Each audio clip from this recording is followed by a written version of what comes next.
Okay, it looks like we are good to go. All right. Good morning, everybody, and welcome. I would like to welcome everybody who's joining us. We're opening the meeting, Corval School Board meeting for this day, which is August 13th, 2020, which is a Corval School Board retreat meeting. And I want to welcome everybody. The first thing we will do is an introduction of each other and also a prompt. And after that, I will do a very brief overview of the day, and then we'll start with our business. So first of all, I would like to ask you to introduce yourself and your role on the board or in the district, or how you're supporting the district or the board. And also, I do have a prompt question for all of us, which is, what are your expectations and hopes for the board for this coming year? So with that, I will start myself, and I want to preface that I gave my fellow board members a heads up about the prompt, so they can think about it and have some time while they're drinking the coffee this morning. So with that, I will start with myself. My name is Sami Al Abdrabba, and I'm the Corvallis School Board Chair. And my expectations of the year is that we stay focused and maintain our focus on our school board goals.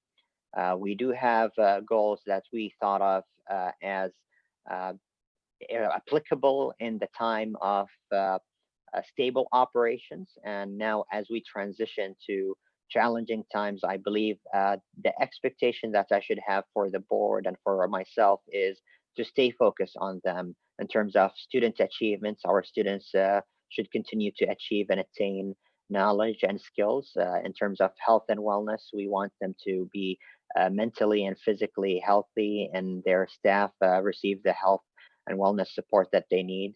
And equitable systems probably will be an expectation and a hope.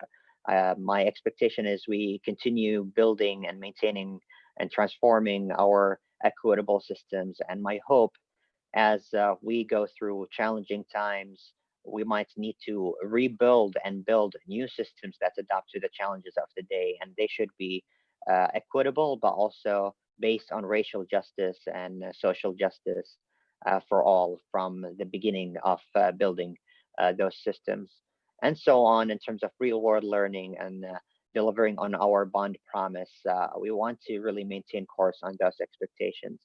My hope for this year is that as we get to navigate this year and look back at it, I hope that we can say our district, our students, our communities and families are more resilient than ever before.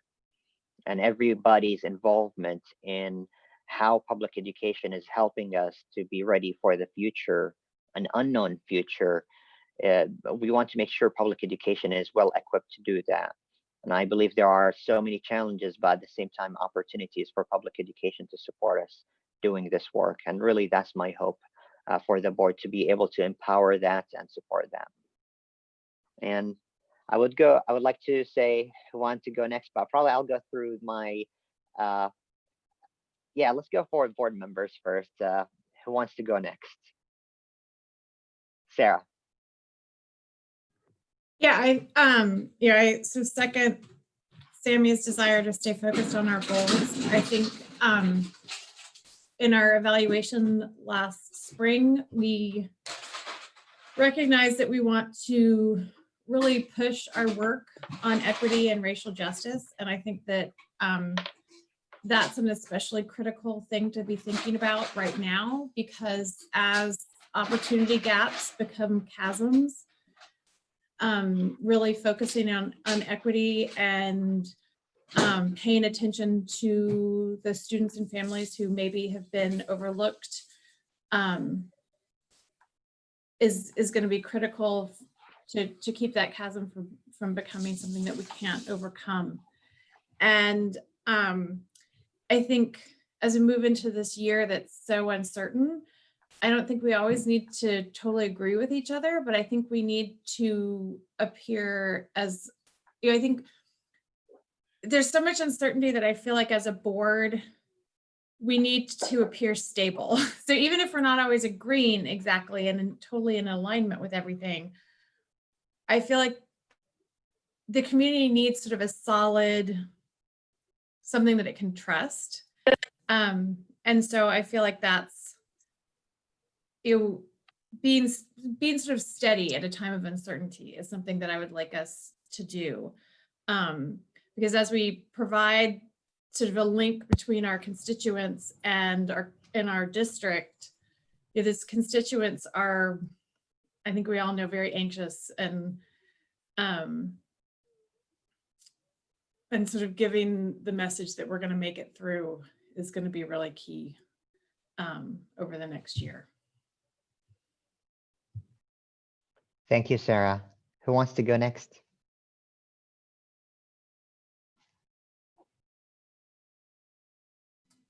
I'll happily go. That's fine. Sammy, I took your question a little more literally and really thought inward towards the board. So my responses are in that channel. So interpret them that way. I mean, but this one, this first bit, I would interpret for everybody that, you know, my first hope is that we all remain healthy and that we have a swift conclusion to the pandemic so that we can move on from this. But thinking more about the board, I'm thinking about, you know, I'm very pleased with the composition of the board and who we have. And for the continuity of our district and our children, I hope that, you know, those of us that are up for re-election this year get re-elected if we so desire to remain on the board. I think we have a very good team here. My expectations, I think my biggest expectation for this year is that we build trust and a deeper collaborative relationship with our staff. We've had some events over this past year that I think we broke some trust with our staff, and we have some fence mending to do. So I would like to focus on that and continue doing that. Also, I'd like us to deepen our equity work into anti-racist policymaking and stay focused on doing harder work than we have in the past. And then integrate the board into the district's communication plan, just really stepping into our role as communicators with the community.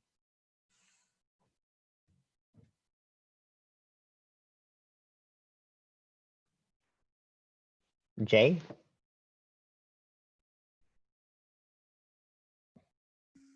First, good morning. I think I'm sort of in the middle with between Vince and Sarah in terms of what I took from your prompt and your own. I agree that we need to stay focused on our goals. For me, that meant getting through this COVID with a focus of clear evidence of strategies that we are able to catch up on the loss of learning, and clear evidence at the same time of caring for our kids and their families and our staff. I mean, there's a part of us that wants the reading scores and the math scores to jump right back up where they were before, and the pressure that might be on staff and kids to do that is way too big. At the same time, conducting kumbaya singing sessions with kids is not going to advance math and English learning. So it's a real hard job, very hard work, and I think we need to stay focused on how to make that happen. I think out of the sides of our eyes, my approach to inequities would be that we have to be real careful about systemic problems. That is, we have to look for where in our processes and in our system are we putting burdens on people that are just absolutely going to cause big problems, whether it's lack of access to internet, to home daycare for kids, or support for parents who have to work. It's going to be giant, and we need to be sure that we see those, not just moving forward as if no problems. And lastly, for me, I would like to spend this year personally reviewing the way we go about governance, and again, looking for systemic inequities in the way we do our board work, whether it's, it became clear to me that our notice to people today in this community might be a newspaper where about 30% of the families are receiving the newspaper. So how would we ever believe that that's good notice? To also the way we take input as a board in times of COVID where we don't meet and have public meetings. So I'd like to stay and look hard at that governance kind of model. So. Thank you, Jay. Therese? Yes, Sammy, I'm happy to go next. I don't know if I took your question in alignment with my peers or not. So, but here's what I came up with. So, in reflecting on where I see opportunities for us as a board in the coming year, I think I echo sentiments I've already heard about advancing the important work of an anti-racist approach to education and to the way in which our district performs even the most basic daily tasks to ensure that we are, really checking every procedure, every process that we have for those hidden biases that subvert the important work that our community needs to do to really move toward an anti-racist way of existing. So that's probably at the top of my list. I would also desire, I appreciate Jay's comments about thinking about the context that we are in right now and what this means for our families and for learners. And so I feel like it's impossible to imagine a board vision for the coming year that doesn't feel pandemic centric, in the sense that it is really the lens through which virtually every decision that we make will have to be filtered in order to determine its feasibility, its implications, who's benefiting and who's getting left behind. And so it occurs to me that this provides a backdrop for real world learning, one of our board goals, in a way that we have probably never experienced in our lifetimes before this. And hopefully our children will not ever have it matched either. But just thinking about the importance of, as a community, how will we weather this pandemic, and allowing the reality of the circumstance that we are in to become present in the teaching and in the learning that is happening for our kids. I don't know exactly what that means.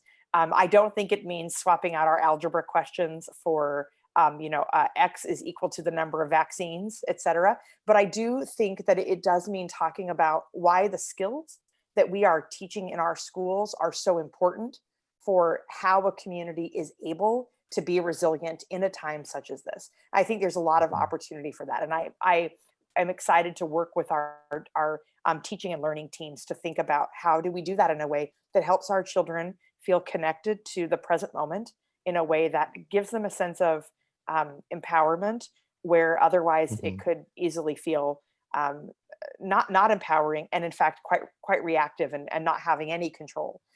We obviously, there are things we don't have control over, but there are some places that we do have some ability to really influence. And I'm hoping that our approach to learning this year will really be able to call those out. And then the last thing that I would say is that I too desire for us to reflect on our approach to governance, and to more clearly delineate for the community and for ourselves and in our relationship with the district staff at what the role of the board is with regard to bringing vision to our to the leadership of our district, and reflecting back to the community what we see the leadership in our district accomplishing. What does that mean in terms of a governance role? We obviously have some diversity of thought in our community about what the board should or shouldn't do, and to what extent the board should defer to the greater community, or perhaps not even need to broadly consult the greater community. Where are those lines? I don't think they're particularly clear for me, and they may not be clear for the community. And so teasing out more clear parameters around what in our model of governance is really within the purview of the board to act on, and what is within the purview but perhaps shouldn't be, and what is not within the purview of the board to act on, would be, I think, a tremendous gift to the community and to ourselves to bridge that kind of community involvement that we want to have while not burdening our processes of governance that we need to have. Wonderful, thank you. And I just want to jump in Yeah. and say I have to leave for about half an hour. I will be back. Yeah, Sorry. wonderful. Thank you, Sarah. So yeah, Sarah needs to leave for half an hour. And also I wanted to share the apologies of Director Tina Baker, who couldn't make it with us today for emergency reasons. So with that, I would like to move with Lou. Are you here? I was muted. Oops. Wonderful. Good morning, everyone. Yeah, I had my screen off. I had to eat some toast. I didn't want to have that on have to have everybody watch me do that.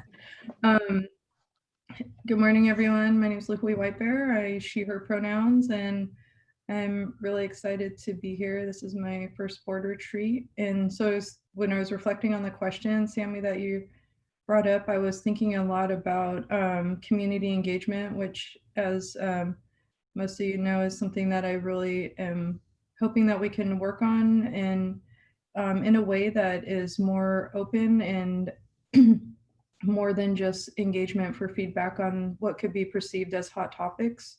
So how do we get community input and engagement beyond that, I think is really important. And it kind of leans into what Therese was saying about understanding the role of the board.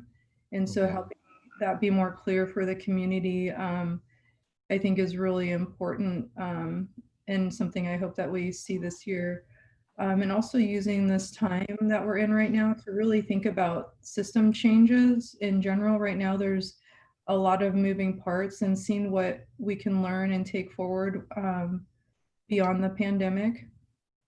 And thinking about more access to the board, like how we've been doing the YouTube Live has created a different level of access with the community than I feel like we've had before. And that's actually feedback that I remember hearing from folk too, like how can we actually go if we can't physically be at the meeting for whatever reason.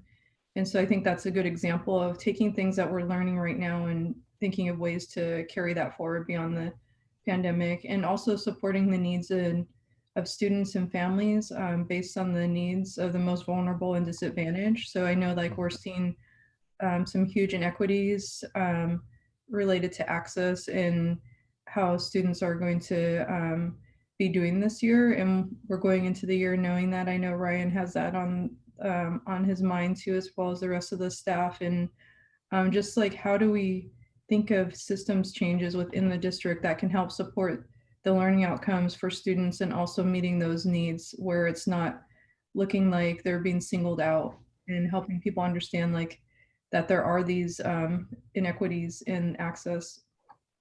And then thinking of things beyond just the district, like a lot of times I know like folk, and this goes back to the point that was made earlier too, that they think that we can do things that we cannot. And so thinking about like how to provide information for the community on where those changes can happen and at what levels, and where the scope is of the board and what we should be focusing on.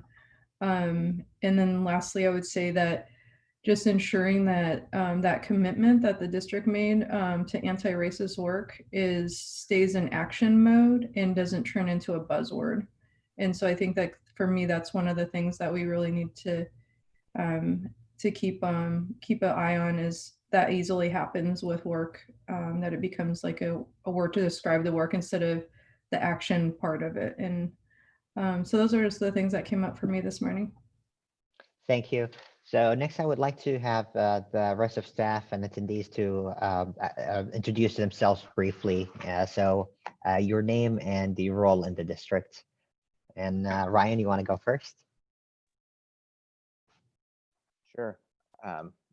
I know all of you, so it feels a little odd to introduce myself, but Ryan, superintendent, and I think for me, what I'm taking away from the goals of this group is that our agenda for today aligns with what the conversations I've heard, with a component around public engagement and a piece around racial equity work. I think that the agenda we have for you this morning will will help to move us forward. So I appreciate you sharing your goals and aspirations for our school year, and it helps us to know that we're aligned in what we're going to talk about today. So thanks again for that. Awesome, thanks. Melissa?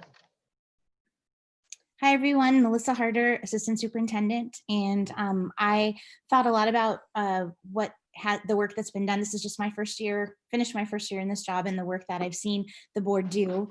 And I would love to see continued focus on student voice, which is something that this board takes a lot of pride in ensuring that they hear. Continued positive and open relationships with our staff in the district. And most importantly, I wish for you to stay bold in your path to more racially equitable systems for our children. Thank you. Thank you. So brief introductions, your name and your role in the district. I think we have Mercy Ann. Do you want to introduce yourself briefly? Yes. Good morning, everybody. Marcy Ann Rivera Cucci, and I'm the Equity and ELL Coordinator for the district. And I think for me, I wanted to say I'm just honored to be in this space with all of you. And as I listen to your hopes, I too share your hopes in terms of creating an anti-racist school district that really focuses on removing barriers for our students, staff, and communities of color. So just thankful to be here and to support this board in that amazing and, like Melissa said, bold work, courageous work, and provide some tools that we'll be talking about today to really get deeper into that work. So thank you again for the invitation. Thank you. Mm-hmm. And we have Chris. Hi, everyone. I'm Chris Hawkins. I'm a student support specialist for the district, which means I support kids who are navigating poverty, kids that are in the foster care system, or kids that are being investigated by DHS. I help coordinate programs around suicide prevention for the district and the state of Oregon. I facilitate threat assessments. I support programs and implement professional development around kids who are transgender and of the LGBTQ community. And then I coordinate crisis response. So in the event of a death or a traumatic experience at a school, I coordinate supports around that. And I too thank you for letting me be here. My role here today, just so you know, when we're talking about equity, that my hope is that we look at equity not only just with race, which I know is huge and most important, but also kids that are navigating poverty and of the kids that are in the LGBT groups community and transgender kids and all of those kids at risk. So thank you again for letting me be here today. Thank you. And Kristen? Hi, everybody. I'm Kristen Miles with OSBA. I am thrilled to be working with you all again and have had the pleasure of meeting Marcy Ann and Chris before this as we planned today. I'm just very excited for another excellent Promise Scholarship program with you all that, that in my experience is the model way to do it. So as I listen to all of your hopes and plans, as Ryan said, like I'm sort of looking at our agenda and I'm like, we're going to start addressing this stuff right away. So, so thank you for having me. Thank you. Wonderful. And this is a really good segue to give a brief overview of the day. I want to thank OSBA, Oregon School Board Association, for having us involved in the scholarship program, which includes a commitment from our board for professional development. And OSBA will give us a scholarship that we can decide to spend it on students and it will be in the name of the school board. So this is something very exciting, and we've been committed to it now, I think, for the second year. And since last year, I believe we have done a lot of learning and development. We learned about what transformational policy means and school board governance mean, and we identified through research, we learned that proper board governance and effective board governance have been correlated to, or has been correlated to students' achievements outcomes directly. So it is not only a good thing to have, it is an important thing to do, and it is the essential thing to do. Over the last year, we learned about health and mental health and wellness and social and emotional learning in our district, and the investment that we put into this program. And through our assessment, we identified areas of development, including public engagement and communication and racial equity. And also, there has been an ongoing work for more than a year now to identify how the school board should be developing its policy, a way for our policies to be student-centered, with racial equity in mind and with a racial equity lens, but also in a way where there's community engagement and there's effective board governance in how we develop those policies. So we will start the discussion with the review of policies on policy development, and we will end the discussion with it as well. And in the middle and between, we will go through some discussion with public engagement and communication with Kristen. And then after a short break, we'll have a discussion on racial equity. So that's the overview of the agenda, and it's available on the board website for those who wants to review the agenda and the times for it. With that, I want to give it to Ryan to start the first point, which is review of policies on policy development.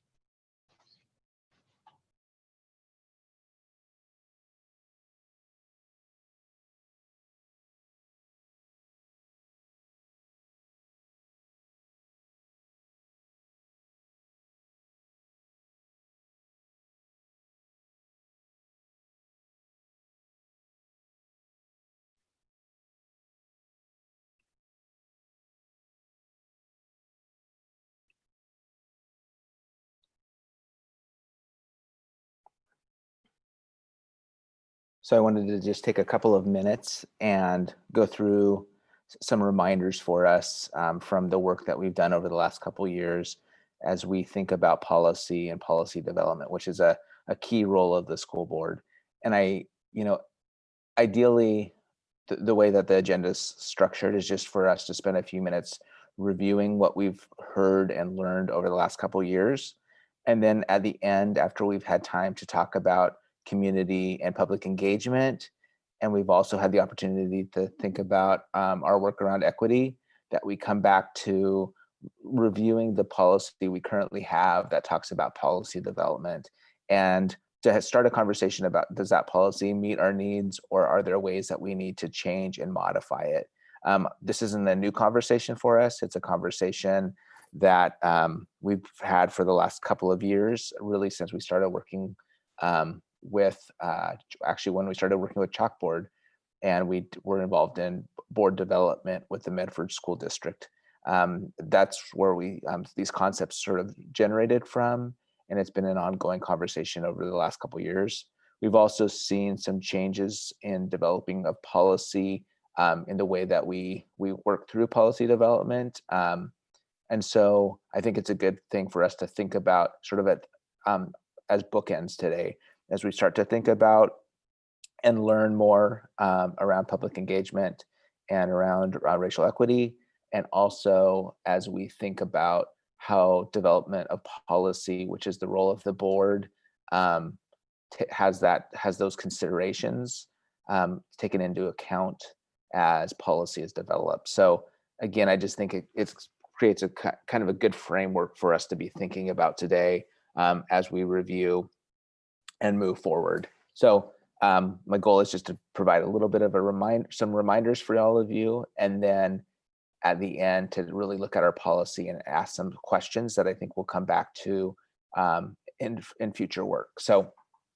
again, just sort of reminders. And again, this is from the work of CRSS that we've done in the past, that there's really two kinds of policies that boards adopt. There's operating policies, and there's also transformational policies. So operating policies are those policies, with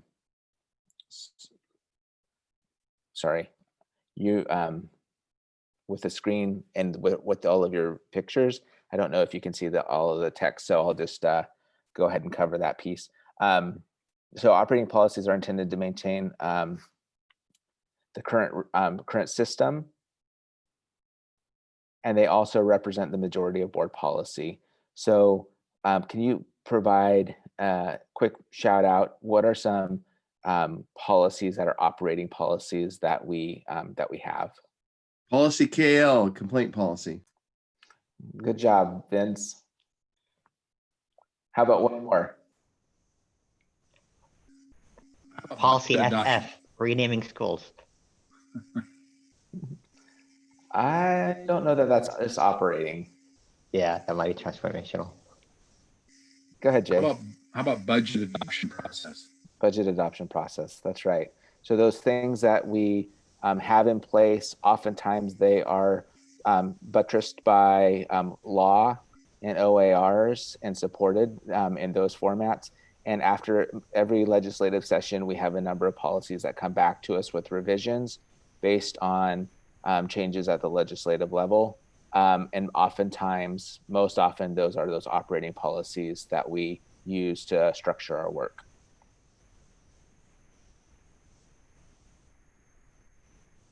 Transformational policies. So this is that other kind of policy, and it's designed to fundamentally change the system. And it's intended to dramatically improve performance for our students. So around student achievement, that's a key piece of those transformational policies, eliminating the achievement gap. I chose this picture specifically because it recognizes achievement in graduation, and it also recognizes that we're in the middle of a pandemic. And as we think about the achievement gap and transformational policy, we are living, I think Lou did a nice job of describing the times we're living in, and those considerations that we need to make.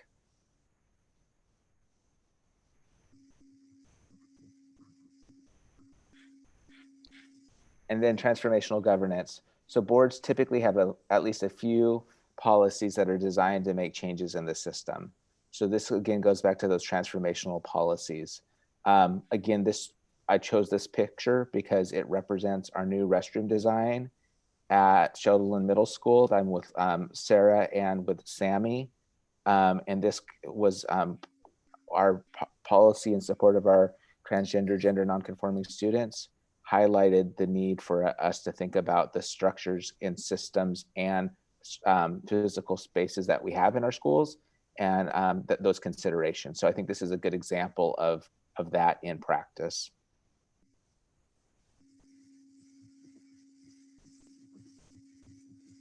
So I'm going to, that was just a brief update, and I'm going to transition over to Kristen and so she can begin to talk about public engagement. But I want you just to kind of be thinking about where this will be headed at the end of the time together. And again, it's looking at that policy that we have on adoption and revision of policies and some questions. And so I'm going to share the questions with you now, just so you can continue to think about them as we move forward. So the questions are, does that current policy support the development of operating and transformational policies? So does it do both things for us? Does it take into account those policies that we have around overall district management? And does it also account for developing policies that are transformational?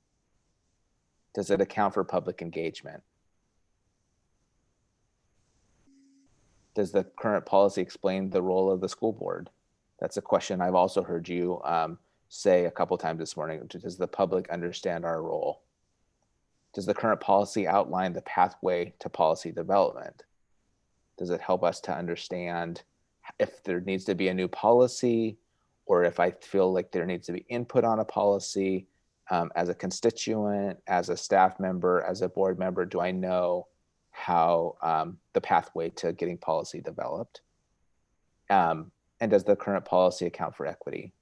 So does it, and when we think about that, I think it's another great point that Lou brought up about, and Jay brought up about public engagement and how can the public engage with the school district? How do we know how to bring issues, concerns, ideas forward, having those pieces in mind? So again, these are the questions we're going to come back to, and we're going to review that policy that we currently have at the end of our time together.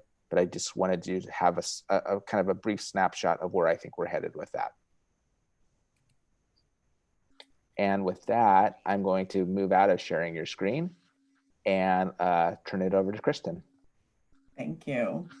And I'm going to switch it up on you a little bit. Marcianne and Chris and I had a couple of really good conversations about how we might flow through all of our topics. And I'm going to hand it over to her first. She's going to introduce you to a couple of things.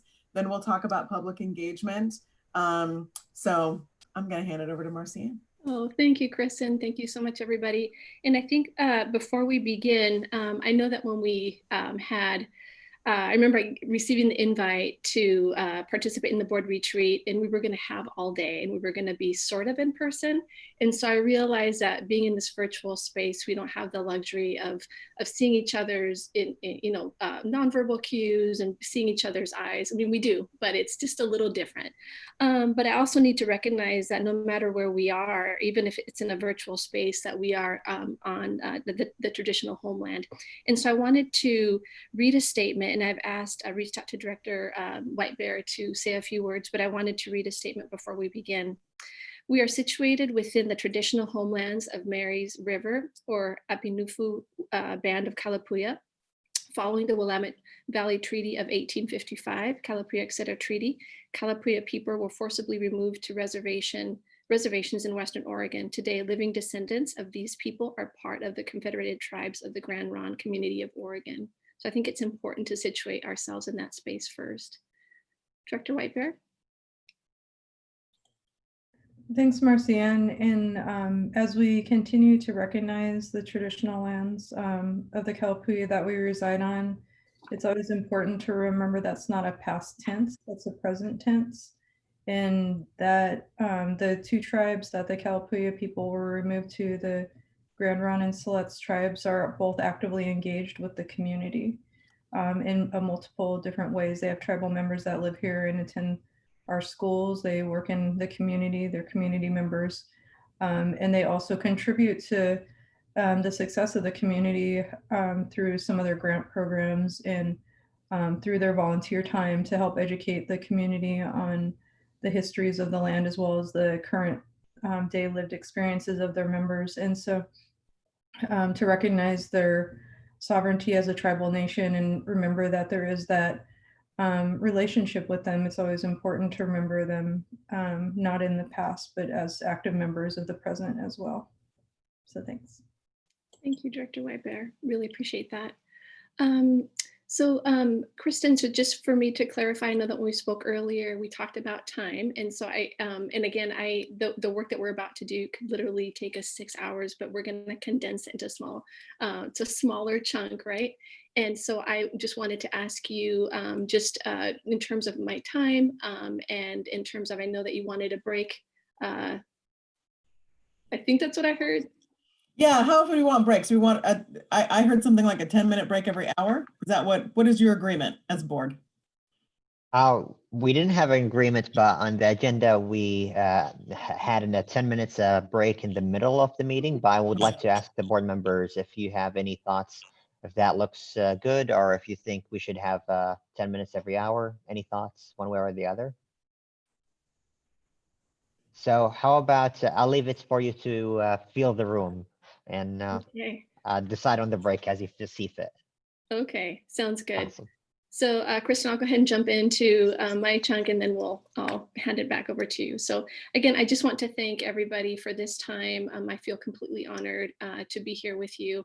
And as I listen to all of you speak to your hopes and dreams in terms of the direction that you want to go with the board, as well as the work that you've already done, I have to acknowledge that you've done some amazing work. And so I appreciate the focus on racial equity and the acceleration of this work. And so what I'm going to be sharing with you today is, again, if we had typically our staff who've participated in Beyond Diversity, it's a 2-day training. And it's not a training, it's an experience, because it's so much about localizing yourself as a racial being in this work and doing a lot of reflection. And I heard that in a lot of your responses when we first started. So know that what we're about to engage in is something that typically takes 2 days, but we're going to compress it because I think it's really important, especially as you're talking about board governance and policies. And I heard in Ryan's presentation, he talked about transformational policy, and I pulled out just my definition that I've been reaching to in terms of when we talk about transformation, what do we mean about transformation in terms of racial equity? And the definition that I have here is, excuse me, conscious of the impact of systemic racism and speaks truth to power in a way that provides agency in transforming oppressive systems.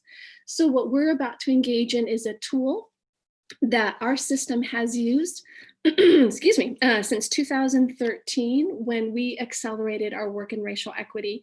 And back in 2013, we engaged in a different kind of governance and a different kind of work because we looked at our data, we looked at the predictable patterns of our data, and unfortunately those patterns persist. So when we think about our achievement data, our behavior data, and the patterns are still similar, and they're similar not only in our system, but systems throughout the nation.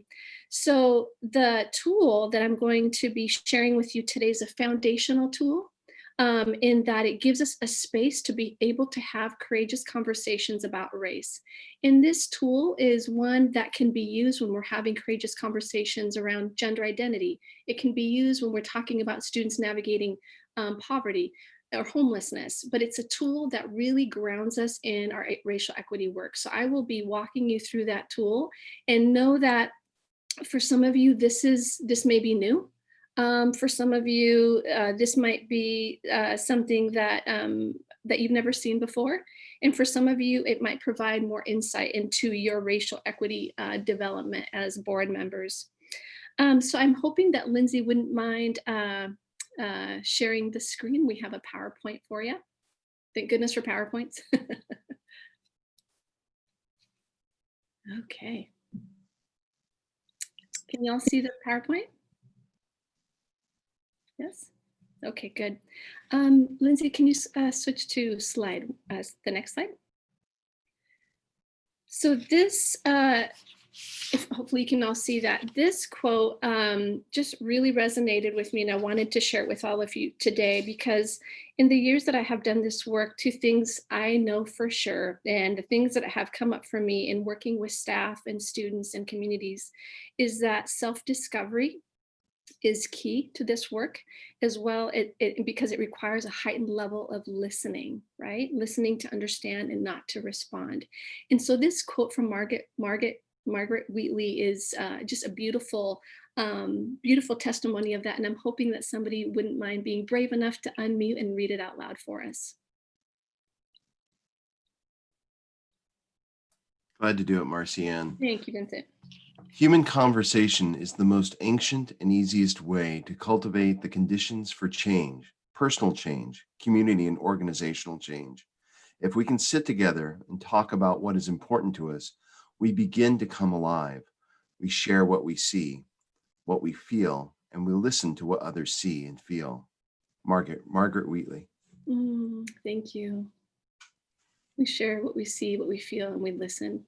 And that's, I think, what brings a lot of humanity and a lot of space for us to have those courageous conversations about race. So I wanted for you to think about, just for a few seconds, think about something as a young adult or as an adult. Think about a time where you learned a new instrument or you learned a new craft. So just kind of have that in your mind. Okay, I see some smiles. Vincent, I love your smile. And think about what it felt like to learn a new craft, right? What it did to you physically and mentally, right? The mental metacognition that you had to engage in to learn that new tool, what you had to research, what you had to learn, and think about where you were when you started and where you are now, right? And so I wanted to start with just a quick example, and I want to connect this example to the importance of learning the tool of the Courageous Conversations About Race protocol. When this protocol was first introduced to us, I remember it was kind of like learning a new instrument. I was taking notes. I was trying to figure out, like, how do I do this? And how do I engage in this conversation? And it felt like learning a new instrument, or it felt like learning a new sport. It hurt. And I quickly realized that I had been normalized to not have courageous conversations about race. I didn't have the language. I didn't know how to enter into the conversation. And oftentimes, being raised in a bilingual and biracial home, those conversations happened in my home, but they didn't happen in public settings. And so oftentimes when something would happen or somebody would say something, I would just like close up and leave the room. This Courageous Conversations about Race protocol is a tool. Just like you learned that instrument, just like you learned that new craft, it takes time to master it, right? But the only way to master it is to use it, even if it's clunky. And so the example I want to share with you is my daughter. She learned, actually both my daughters, they learned to play the violin around 5, right? And I remember my daughter coming home and her violin was literally this big. It was tiny. And she would come home and she would pluck and play the violin, and you can just imagine the screeching sounds that came out of that violin. Do y'all have kids that have, or family members, right? It was painful. And I just remember standing by thinking, okay, she's learning. I'm not going to give her any feedback. She's just learning. I'm just going to let her learn. So time went on. She took more lessons. She got more brave. She started doing her recitals, and I saw this confidence in her, and this, like, she all of a sudden was like becoming a violinist. And one day I remember she was around 12 years old and she said, "Mama, can I go and play at the farmer's market?" And I said, sure. And so you might have seen my daughter at the farmer's market. And so she got brave, but she got brave because she used it. The years prior to that, boy, it was not a pretty sight. But she got brave. Fast forward about 2 or 3 years, she started trying other instruments, the viola, right? And the viola and the violin are very similar. One day, I think she was around 16 years old. Again, she'd been playing the violin for quite a while. I hear somebody playing the acoustic guitar. And I thought, who's playing the acoustic guitar? And so my daughter had actually gone onto YouTube. So she'd done the work, right? She had done that self-work, and she had taught herself through YouTube videos how to play the acoustic guitar, right? And then, and what I see the beauty of that and the connection of the instrument and this tool is that it takes that personal work to really understand how to have courageous conversations about race, right? If I would have handed my daughter an acoustic guitar and said, play, what do you think she would have done? She would have been like, what? But she had to have all that theory and all that understanding of music to be able to finally pick up that acoustic guitar. So the last part of this story, and as you'll see today, I'm a storyteller. Last year, I invited my whole family, this is pre-COVID, right, to our house. We hadn't seen each other for a while, and so I invited my entire family to come to my house. So if you can imagine a Latino family, it was very loud, very boisterous, a lot of music, and a lot of fun. And so my sister's daughter, who's about 25 now, she had brought her boyfriend. And so her boyfriend was new into our family. And so I wanted to welcome him and let him know that you are too part of our family. And so I could tell that he was feeling a little awkward, right? So he was new. He was the multiple perspective of our family, right? He was a new person to our family. And so we found out that he played the electric guitar. So my daughter went up to her room, picked up her acoustic guitar, and invited our new member to our family to play together. And so they had a jam session, right? So he would play a couple of chords, and then she would play a couple of chords, and before we knew it, they were playing together. And so the connection of that to the courageous conversations around race protocol is the importance of the counter story and the multiple perspective. My daughter learned so much about music because she had somebody else in that space that knew a little bit more. And she was able to really connect to him and play music together. So all that to say is that today you will be engaging in learning the theory around the Courageous Conversations About Race protocol, a protocol that we have used in our system to engage in systemic, in really unpacking systemic racism in our system. And I believe that we are in such a beautiful place in our world right now where people are paying attention. And all of you as board members have the access and the influence to be able to do some amazing things. But again, if we go from just handing you a violin without doing some of that internal work, imagine how your music will sound. Okay, so I'll be done with that analogy, but we'll move on. So I wanted to, if you don't mind, Lindsay, switching to the next slide. Okay, so this slide, kind of give me a thumbs up if you've seen the compass before. Yes, so, okay, so a lot of you have. What I really appreciate about the compass is that it provides us a way to enter into a conversation about race, right? And it's a navigational tool. That's why it kind of looks like, it looks like a compass, right? And so it's our navigational tool that gets us through courageous conversations about race. It helps us understand where we come into the conversation personally, as well as recognize where other people are coming into the conversation. So most educators enter a courageous conversation about race in 4 different quadrants. And actually there's 5. Haven't told you that one yet, but there's 4, right? So usually when a conversation about race starts, you as a community member, as a parent, you might come into that space in the believing quadrant, right? And you're gonna feel that in your gut, right? And the believing quadrant really asks us, it really points to our deep beliefs around right or wrong, the way we were raised. Zaretta Hammond talks about a cultural archetype. It's our deep, deep culture, right? The way we were normalized in our homes, in our educational system. So when you enter into a conversation in the believing quadrant, that's where that lies in your body, right? The emotional quadrant, the one below believing, this is in your heart, right? So usually in the feeling quadrant, when we're having courageous conversations about race, you might enter it with fear, disgust, or joy, or, I mean, fill in the feeling, right? And basically what the feeling quadrant helps us understand is that this is situated in our heart, right? So when we move to the right side of the quadrant, that is the thinking, that is in the mind, right? And oftentimes when people enter into a conversation, it is in their brain. It's very meta, right? And so oftentimes people will, when they enter into this conversation, they might not quite understand they might not be able to connect because they need more information. Oftentimes in conversations, I might hear people say, well, show me the data, tell me more, right? So that's a thinking quadrant.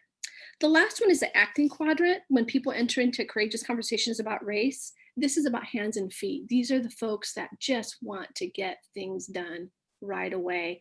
These are characterized by behaviors and actions. All of these quadrants are, they're all quadrants that we want to visit when we're going into a conversation about race. But at the end of the day, we want to center ourselves, and that's that 5th space in the middle, right? Because we want to not only understand how we're entering into the conversation, but how are other people showing up? The last thing I want to tell you before we move on, Sarah's coming back. The last thing I wanted to share with you is that there are shadow sides to the compass. So with the believing, disbelief is a shadow side. With feeling is fear. With thinking is ignorance. And acting is fatigue, right? And so oftentimes we see a lot of this, especially now when people are stressed and when people are working gazillion hours a week trying to figure out what distance learning will look like in the fall. And those shadow sides of the compass, That isn't bad. It's just a way of us recognizing where we are and how can we get, if we are in disbelief, how can we get closer to belief? If we are in fear, how can we get closer to feeling? Okay, so that is a compass. That is how, as educators and community members, we enter into a conversation about race. So the next slide.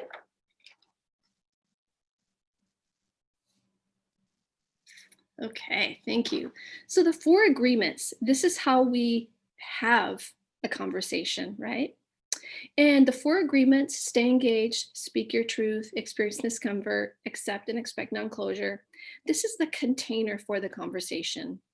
And think of these 4 agreements as the wall that surrounds a room. So I know we're all in our homes or our offices. So just think of that space that you're in. So these are like the walls that are in the room.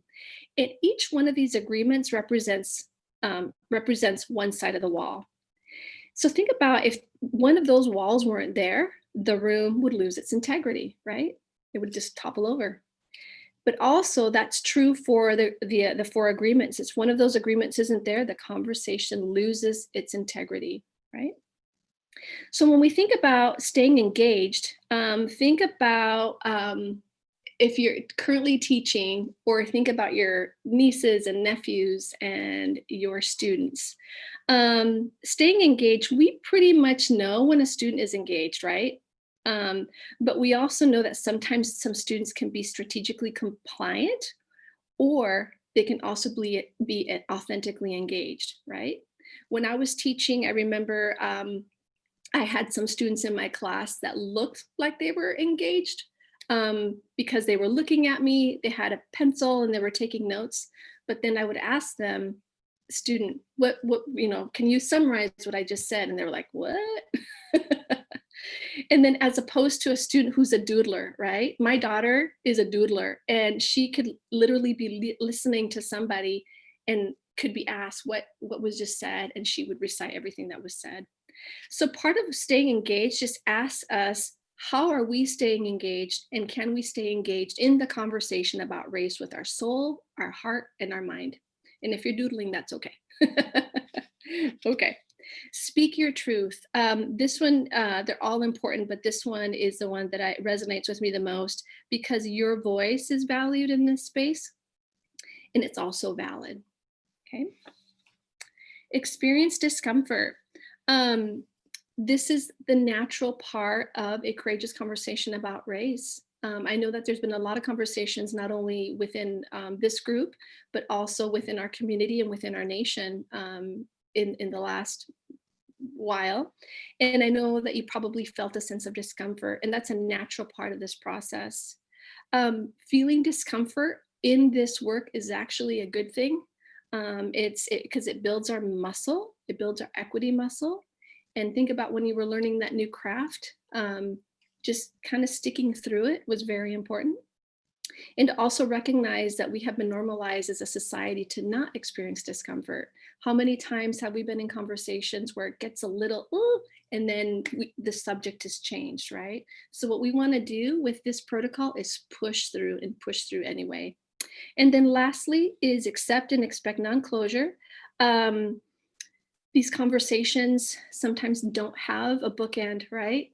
We just need to keep on going and commit to staying in the conversation, even though it might get uncomfortable. And just, you might need to take a breath, you might need to walk away, but just to encourage us to come back, speak our truth, and re-engage in the conversation.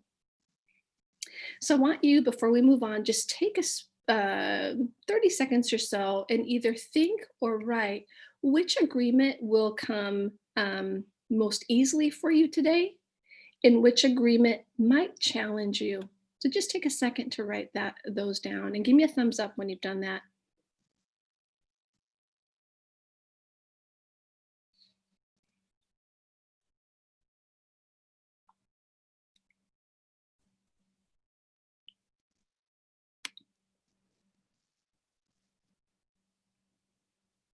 Okay, see some thumbs up.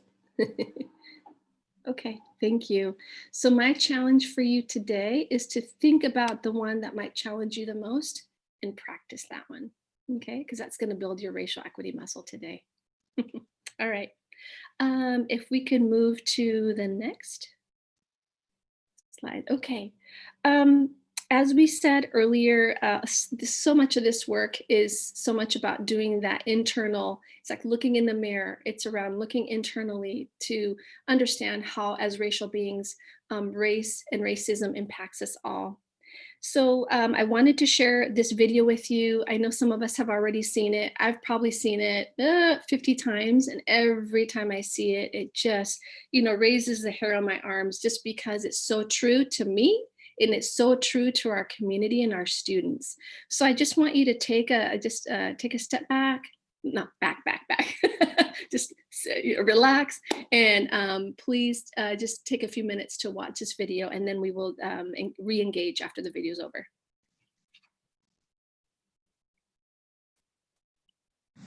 To say I am not virtuous is one thing. To say I am without virtue is entirely different. Worlds apart. I have parts of worlds in me. I learned about honor in the 3rd grade, Mr. Ham's class. It was the hardest word for my tongue to trace, for I knew what it meant. I just didn't know how to get it. So I took my last name and the word honor and learned the two were exactly the same shape, but unlike my name, I had to earn honor first. So I carried the surname like a samurai sword and swore it would keep me safe. It was both what I was protecting and what would protect me. When I was 10 years old, nobody could pronounce my last name. I guess it had to do with the fact that all of my friends were white. Okay, maybe that's unfair.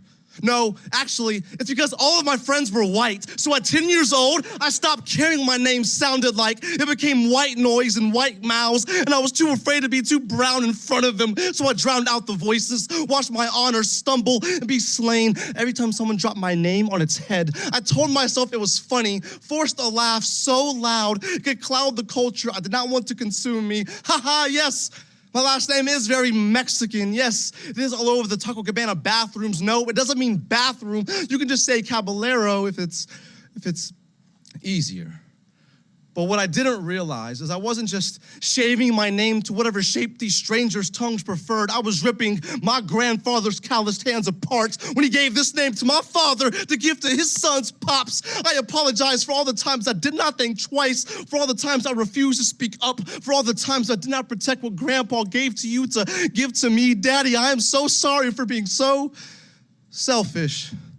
I now know my name is where my honor lays. It was born in a one-story house in Lockhart, Texas. I have learned how to wield its blades. You will learn how to say my name, caballero. It means gentleman. It means night, not like the sky or an absence of light, but honor is my birthright. We will get this right.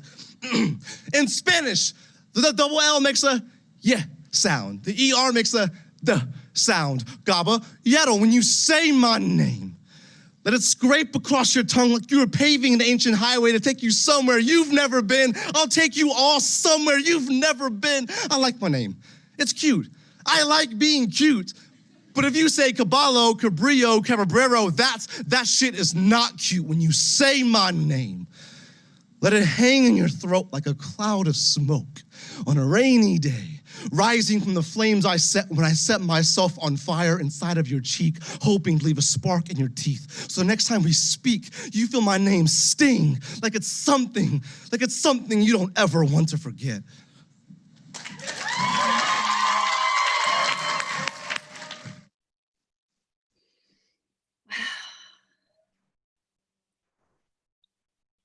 So locate yourself on the compass. Even the feeling, the thinking, the believing, the acting. So for many of us, our name was the first word we heard as infants. It ties us to our heritage, it ties us to our people, and it ties us to our ancestry. So I want you to just take a moment and just reflect and think about the story behind your name, its significance to you and your family and your community. So just take, and Kristen, you have to kind of keep me on time, but just take a moment to think about and reflect on the story of your name, and we'll come back together. We'll give you about, let's say about 2 minutes. just either jot it down, write it down, or think about it. And I would love for us to share, come back and share the story behind your given name.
About 3 more seconds.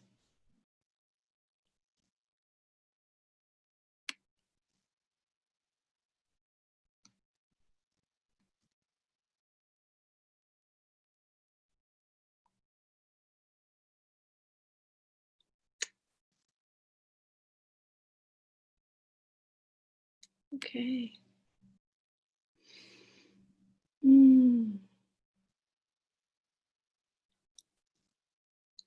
So one of the things that I have realized, especially in virtual spaces, I've been really reflective about who holds the power and who speaks.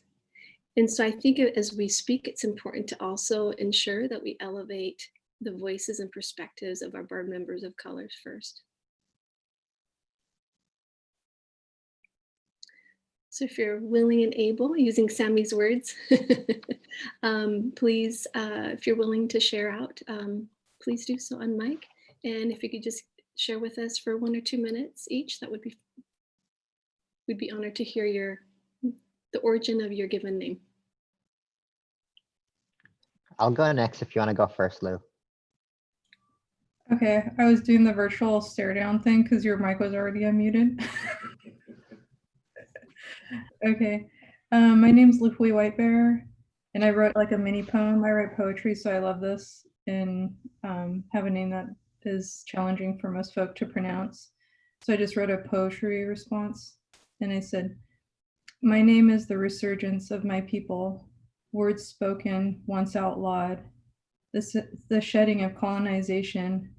My name is strength, strong woman, honorable woman, represented by the island fox. My name is my ancestors reborn in me." So basically in California, our names were taken, our indigenous names were taken by the Spanish missions and replaced with Spanish surnames and first names. And it took a long time for people to be able to even speak our languages again. And our Chumash language is actually one that is barely starting to make a comeback because of the impact of colonization. And so being gifted a name by my parents and elders in our language is really important, and something that I've carried on to my children as well. And my last name was actually a gift to my father. It wasn't his birth last name, and it was gifted through ceremony, and it was something that he passed down to me. Thanks for listening. Thanks, Lou. I can relate to what he was saying for some reason, probably the challenges of having my name pronounced, but I'm going to channel my frustration or anger about all these sort of times where you have to coach people to say your name right or tell them, no, it's not Samuel, it's Sammy. I'm going to channel to really bring in pride to what my name means. I think that's how I felt with the moments of reflection and also listening to Lou. My name is Sami Al Abdrabbo, and if you ask any Middle Eastern to say their name, some will say Sami Al Abdrabbo, or they might say Sami Ahmed Al Abdrabbo. Ahmed is not a middle name, it's my father's name, and I carry that as part of my name. And if I want to go and say my full name, I would go with Sami Ahmed Ali, my grandfather, Mekki, my grandfather's father, and it goes Sami Ahmed Ali Mekki Hussein Ali Hussein Ali Hussein Ali Al Abdrabbo. Al Abdrabbo is my great grandfather. Abdrabbo is the name, and Al is just like what the Irish say Mick, or in Spanish you say El. It's the Abdrabbos. And Abdrabbo literally means the person who prays or obeys or is a slave to his own God. And Abd means it's the word of worship, word of belonging. So we all belong to God. And Rabba is his God, basically. That's the meaning of that family name or last name. And my first name, Sami, my uncle, his name is Sami. And the meaning of the name in Arabic, and I believe in Hebrew, means highness, or an elevated or exalting, elevated status or exalting. And I would say it's something to always aspire to aim for, is to aim for highness, aim to do better, aim to be good. And it's been a motivating factor of my life to know that my parents expected me to be good, to aim high. It's a very honorable name that I take on my shoulder with pride, and I carry it with me. And as Lou was talking about the gift, I want to recognize the patriarchal side of the names that have been given. In all these names that I said, they are the father of the father of the father, and it's forgotten the gifts of the mothers who nurtured each one of us until I came to life, and I've been nurtured life. And I believe with our names, we've hidden the most important thing, which is our mothers' names and contributions. I believe in Islam, we know that in the Judgment Day, my name will not be Sami Ahmed Ali Al Abdrabbo. I'll be Sami ibn Hiba. So my mother's name, I'll be called in my mother's name. And that's something brings me a realization that I should always remember that while I carry my name with pride, and I want to recognize the patriarchal side of my community, and recognize that we should always give acknowledgement to our mothers for the gifts that they give us. They give us life, and and we should always acknowledge that. And it's not there whenever I say my name.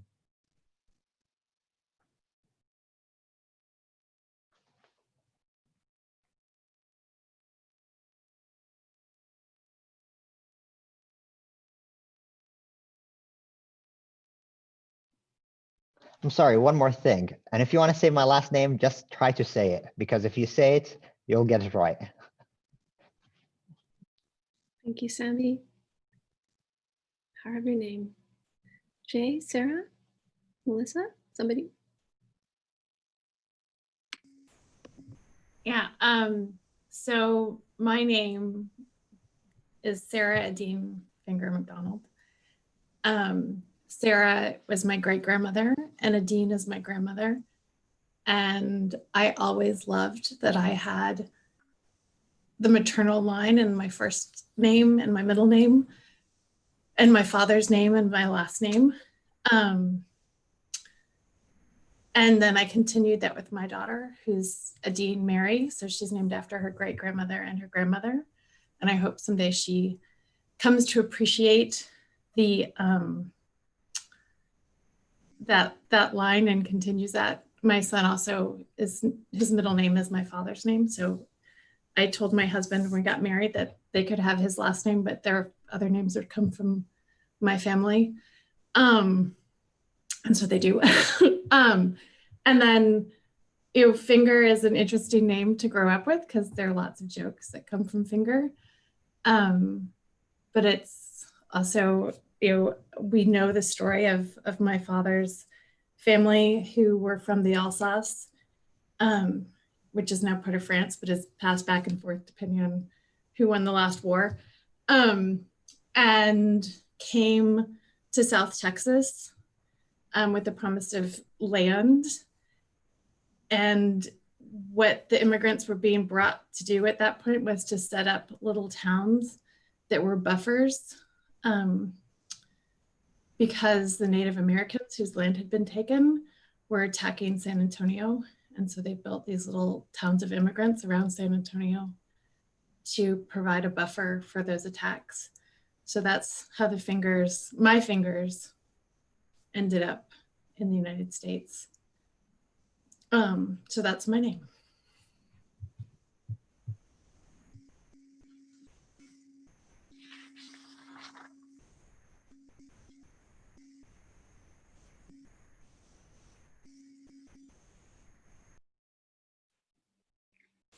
Thank you, Sarah.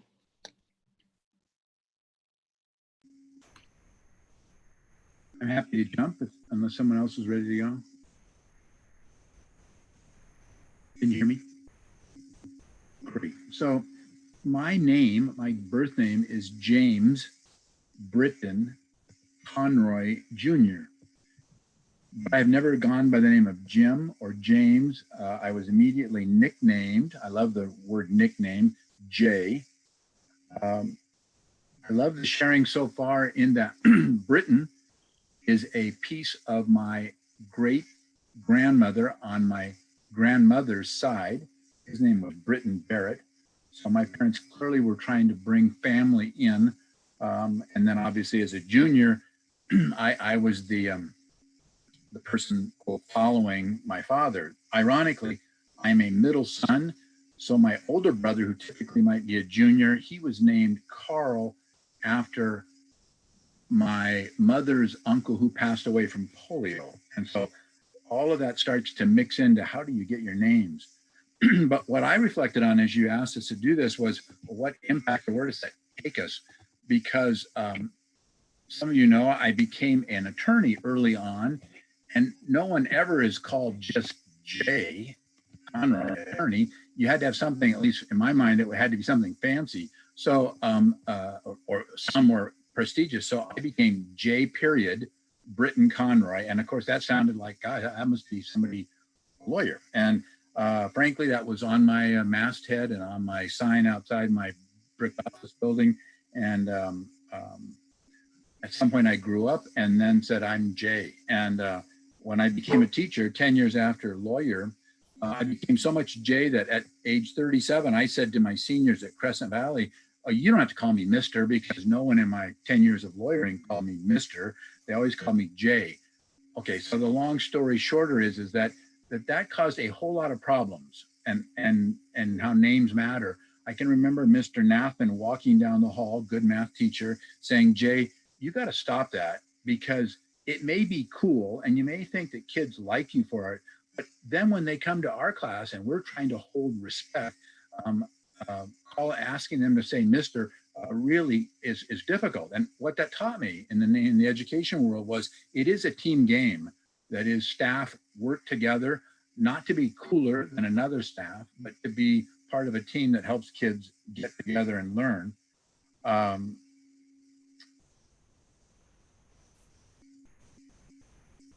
I learned about wanting to be liked, but my long-term get out of this, and I share that with my student teachers today, is what they really want is not to be liked today, but they want to be liked 4 or 5 years down the road where they say, oh, Mr. Conroy really taught us a lot about, or got across the example. So it kind of helped me move from the feeling good about Jay to the feeling valuable and valid and contributing as whatever, Mr. Conroy or whatever.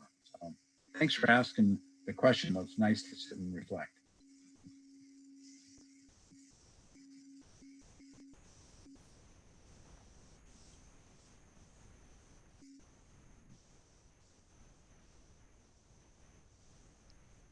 Teresa, can share next. Yeah, if we're sharing, sure.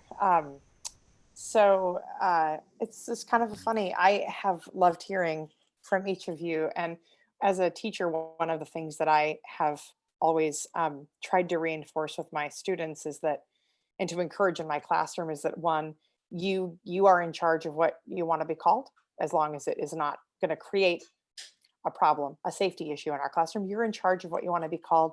And it's not, it's my responsibility to learn what that is. And to practice and to own when I don't get it right, and to keep practicing until I do. It's not your responsibility to make your name easy for me. You know, I don't have a really very interesting story behind my name. I always say that I was a product of the 70s, and so my mom just picked she gave me a middle name of whoever was, you know, considered to be super popular actress at the time, and somehow that, unfortunately for me, that happened to be Suzanne Summers, and so I got Suzanne as a middle name. I hated it all my life, and I vowed that as soon as I possibly could, I would ditch it. And then I did. And in place of that, when I got married, I took my mom's maiden name as my middle name. My first name is truly there because my mom liked it. I don't think she had any other reason behind it. She just liked it, and so she decided to use it. But so I've never felt a lot of attachment or anything particularly special about my name, how I got it, or what meaning it might have had for anybody. But I did experience people not being able to say it correctly. And I remember feeling that tension inside of, is it worth correcting? Do I take the time to tell them it doesn't end in an A? Actually, no, it's not Teresa. There is no H. You know, how important is it? And as I grew, I was able to settle into that my name is mine, and I get to be in charge of how important it is to me and the expectations that I get to place for other individuals on the use of my name. And so that I think was something that just came over time, growing more confident and becoming more comfortable in who I am. But you know, when our son was born, we took great pains to think through, how do we want to name this person? We want this person to have something that will be that will have meaning, that at least we will be able to say this is where it came from. And so after we named our son, when he was small, every night when I would put him to bed, I would go through his name and I would tell him, this is your name. My son's name is Quinlan. And I would say, your name is Quinlan because we liked it, and Charles for your grandpa and your dad, and Everett for your great grandpa, and Jones because that's our family name. And I would say this to him every night until one night when he was about 3 years old, and I started to say, you know, good night to Quinlan. Your name is Quinlan. He goes, because you like it. And then he recited it all back to me. And that was very meaningful for me to realize that we had a reason why we had chosen those names. It wasn't random. They were important to us. It was important and thoughtful on our end to name him. But then to hear him in his little tiny voice saying back to me these things that we had told him, I'm quite certain at that age that the idea of a family name in and of itself didn't have a lot of meaning. I think as he's grown, of course, it has more. But for him to have heard that and make that association of some sense of who he was and connected to us, and was a really nice. It was a very special moment in parenting to realize that we had been deliberate in teaching him that his name has meaning, and it's his right to use his name, have his name be used correctly by other people. He does not like to have his name shortened. And so even now, if people try to give him a nickname for it, he'll say, my name is Quinlan. It's not, and then whatever they have used, because that's his preference. And so, but it is interesting not having, we are, if there is a cultural heritage somewhere in my family that anybody ever wanted to bring in to the mix, I have never really experienced that. And so, it is interesting to me now as a white, I guess I have to be honest and say now middle-aged woman, um, to think about the idea of how names mean things in different spaces and to different people. Having spent so much time basically having really no real relationship to my own name as connecting me to anything of that felt meaningful. So, you know, I love hearing that there are reasons. People have reasons why they got their name. And it might be just as simple as this was what my parent decided on that day. That's what they liked. It might have much more significant family history. But either way, whatever that reason is, the takeaway for me has always been that it's not mine to comment on or judge or evaluate. I don't have any right even to ask a question about a name. It's someone's story to share with me if they want to offer it. And if they don't, then that is also their prerogative. My responsibility is to learn to say it the way they want it to be said and take responsibility when I mess it up. And so I am enjoying the conversation and just thinking about the many different ways that each of us has come to think about names as something that have meaning. And I firmly believe they do, even though mine was quite possibly picked off of the cover of Cosmo magazine in the waiting room somewhere, which is fine because I have been able to carve out a sense of meaning for it for myself. Thank you, Therese. Vincent, can we jump to you? Yeah. So like Therese, I don't have a great story to go with my name or how I got it. Nothing very exciting. So I started thinking about my experience of my name and how my name is, well, just living in that name. And so like Lou, I started writing statements in it that became kind of a prose poem. So I'll just read that for you and you can take it or leave it. My name is like a jet plane. It slices through our culture without leaving any disturbance. It always appears at the top of the list. It flies with presidential authority. It's too slick to make jokes about. My name is cool and it's camouflaged all at the same time.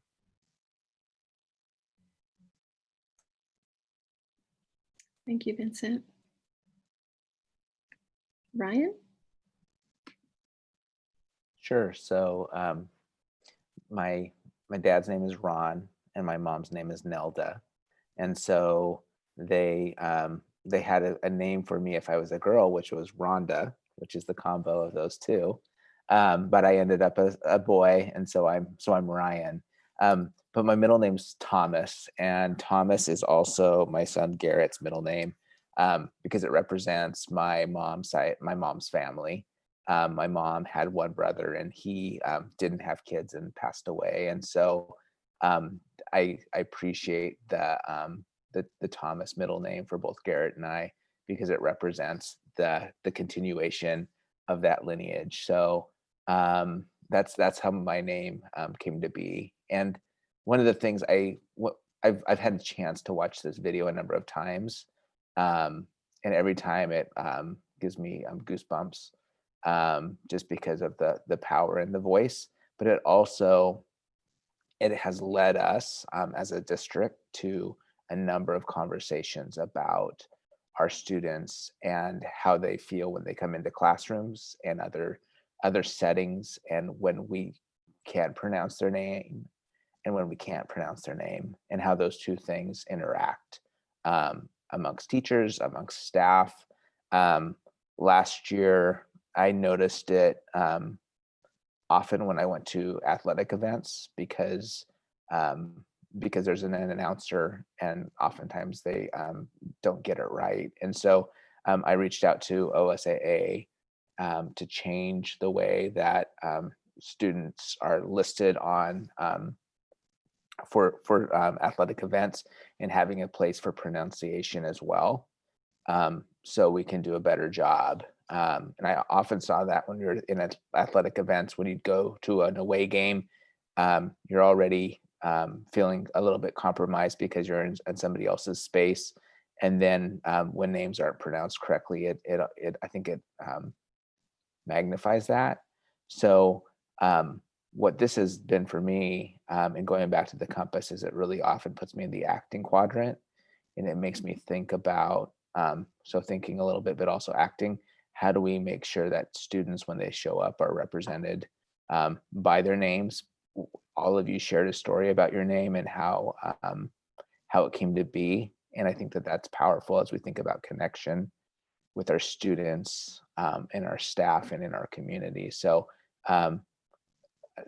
appreciation to Marcy Ann for bringing us to this conversation. Thank you, Ryan. Melissa? So the story of my name, I think, is really the expression of the family that I grew up in. You know, my father is Mexican and my mother is white.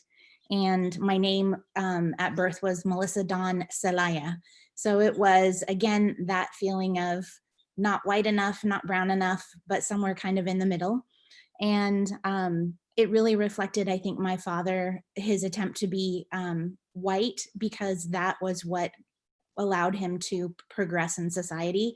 So his name, Enrique Francisco Celaya, changed to Henry, so that he could be a salesman or work for the government or whatever it was that he wanted to do. And he, I think, put that upon me. I laugh now because I have 4 siblings, 1 whole sister and 3 half siblings, and they all have from my father, and they all have like very Mexican names: Amalia, Sofia, Gabriela, and Enrique Jr. And then there's Melissa. So I laugh at that, but I think one of the sweetest things that I always remember is how my Mexican grandmother didn't call me Melissa, she called me Melissa, and it was like the one piece that I could hold on to for from that. So thank you. Thank you, Melissa. Okay, so Chris? Sure. I was born Christine Marie Hawkins. My mother gave me the name Christine. My mother was born and raised in Morocco, in Rabat, and was from Italy. And her family, all their native language was French. And so she wanted a name in which her family could pronounce. So she gave me the name Christine. I became Chris when my middle school math teacher decided that I was Chris, and I kept telling him, no, my name is Christine. And he kept saying, nope, now you're Chris. And from that day on, I have been Chris. And so that's how that came. And my middle name was my grandmother's name, and it is also my daughter's middle name and my granddaughter's middle name. So, thank you for asking. Thank you, Chris. Olivia, I see your face, but I'm not sure if you are here. Okay, she might just be listening. Okay. Kristen. Thanks for including me. So Teresa's story resonated with me a lot as a child of the 70s, now, you know, begrudgingly a middle-aged person. My name was also chosen because it was cute. And, you know, I am somebody who grew up in a white middle-class family whose origins were not particularly important to them. So I have done my own look into my family history, but I was given my name because it was cute. My parents liked the sound of Kristen, and it went really well with the middle name Kara, which also starts with a K. And my last name is Miles, and I retained that last name when I got married. The names themselves have their own meanings, but they were not given to me because they have meaning. I discovered that I have family that came over on the Mayflower, and I know that I am of Scandinavian descent as well as German and Irish, but none of that was passed forward in storytelling. My parents don't know much about their grandparents or great-grandparents, and it was not that important to them. It's more important to me, especially since I have done my own racial equity work. Like, it's become more important to me not just to assume that my background is the default background. I remember hearing in my own racial equity work, a lot of people would say, well, I'm just white, I'm nothing. And that was always felt to me like, wow, that is an assumption of default, that everything else is othered. And so it's been really important to me to look into my own identity and my own background. And I've done a bunch of that as an adult on my own, but it was not passed down to me. And so, and my name is also frequently mispronounced. I am Christine. Sometimes I am Kirston with an O, like it's funny. So, so I named my daughter also a little more intentionally with some history. This is such a great conversation to listen to you as board members have, as you have had as board members, because as Ryan also mentioned, how do we as instructors speak to our students? Is there any time in the beginning of the school year where teachers also really access a student's name so that they do know how to pronounce it correctly and they're not accidentally nicknaming somebody who doesn't want to be nicknamed? And I've learned so much about you just through the story of your own name that that this is such an easy step into what is personal to you. And I'm just thinking about kids in the same way. Like, how often do we ask them the meaning of their name, or who they're named after, if anybody, or what it means, in their language or whatever. But anyway, that's a story of mine. Thank you for including me. Thank you so much. And I think it would be beautiful to hear from your amazing board secretary, Lindsay. Would you mind sharing?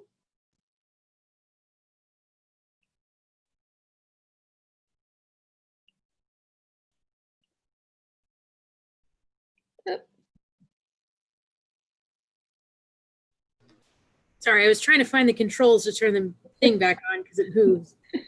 Now we see. Oh, there we go. All right. Hopefully I didn't put you on the spot, Lindsay, but I think we've all had the pleasure of getting to know you. I mean, I haven't physically seen you, but I think you're doing amazing work. It'd be great for you to share as well, if at all possible. Yeah, I was adopted, so my names aren't necessarily the ones that I would have had. Yeah, sorry, I don't really know what to say. Okay. That's okay. You have a beautiful name. My middle name is Hawaiian because my parents honeymooned there, and my brother's middle name is Hawaiian too. So I feel like they did that intentionally so we'd have that connection. What's your middle name? It's Ulani. Ulani. Ooh, I love it. Love it. Thank you, Lindsay. Thank you so much. Yeah. Yeah. And we'll come back to this. One of the things that I've realized in our racial equity work, it's the spirit of taking a second look. And sometimes when we're engaging in courageous conversations about race, it's okay to come back. It's okay to come back and take a second look. Yes. Oh, me, huh? Darn it. Would you mind sharing with us? Sure. Thanks, Ryan. I was wondering if she was gonna call on herself. I thought I was gonna, as a facilitator, I thought I'd get off the hook. So my name is Marcianne, and I only have one name. I don't have a middle name. And when my mom immigrated to this country when she was 19 years old, she wanted to have her children. She came from Venezuela, Caracas, Venezuela. And she came to this country wanting her children to have a name that could be pronounced in both the Spanish-speaking community and the English-speaking community. And so my mom named me Marcianne, which I was named after a nurse that was also a nun that was taking care of my great-grandmother who was passing away in a hospital. And my grandmother had told my mother before she passed away that she, because Nurse Marcianne was taking care of her, and said that, if you have children, if you and my dad decide to have children, that please name one of your children Marcianne. So I was actually named after a nun. And the funny thing with my name was that when we lived in Venezuela, that's where I grew up, when you say Marcianne in English, it sounds fine, right? But when you pronounce it in Spanish, Marcianne sounds a lot like Martian. So if you say Marciano or Marciana, it's a Martian. And so I remember just being teased endlessly. And when we lived in Venezuela, and I would come home in tears and ask, it kind of, if we're thinking about the compass, I was in the angry side of the compass. And I would tell my mom, why did you name me Marcianne? Because I was getting teased endlessly. When we moved back to United States, so my name was shortened to Marcy, right? Because you can't make fun of that name. When we moved back to the United States, I realized that I never really identified with the name Marcy, because that's not who I am. That's not tied to my great grandmother and my heritage. And so I quickly realized that Marcianne, you can't really make fun of that name in English when you pronounce it with English sounds. And so I went back to Marcianne. So I felt like that I'd kind of done that full circle with my name. So that's the significance of my name. Thank you for asking, Ryan. So I am just so honored, and I know that this kind of takes us in a different place as a board, but I think this is so important, because I think as you shared, I saw you, as you shared your words and shared your perspectives, I saw you really live in different parts of the compass. And I think as I reflected on what you said, you all literally actually lived the last part of the protocol, which is conditions that we need to have in order to have an interracial conversation about race. A lot of you brought your personal, local, and immediate. A lot of you isolated race. A lot of you talked about the historical components and how they have impacted your name. And so you literally just lived and practiced an interracial conversation about race. One of the things that I know for sure is that when we think about the Sankofa bird, and the Sankofa bird is a bird from Ghana, is that it asks us to embrace the past in order to inform the present. So to have a courageous conversation about race requires this level of connectedness when we connect heart to heart. And I know that the school board's charge oftentimes is to really be on the right side of the compass, the thinking and the technical, but I would encourage us to always visit the left side of the compass, because that's where we as racial beings, that's how we build connection. So thank you so much for your sharing and your vulnerability in sharing a piece of you. I think it was invaluable for all of us. Lindsay, would you mind bringing us to the next quote?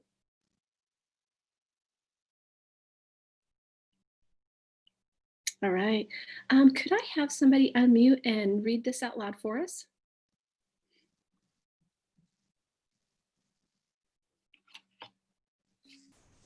I'd be happy to.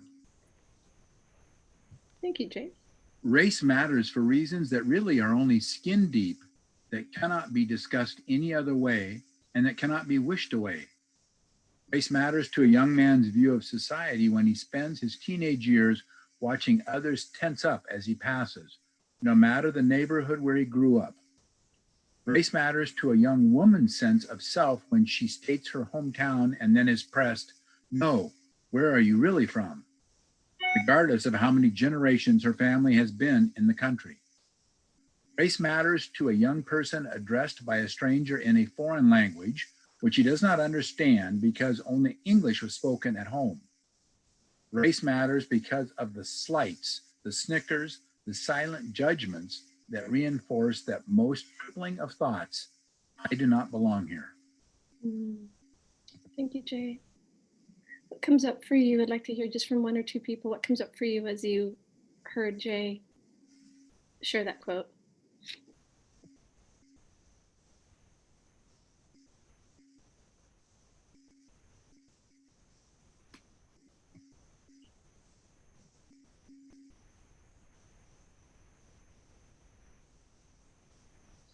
I think for me, it was. Sorry, go ahead.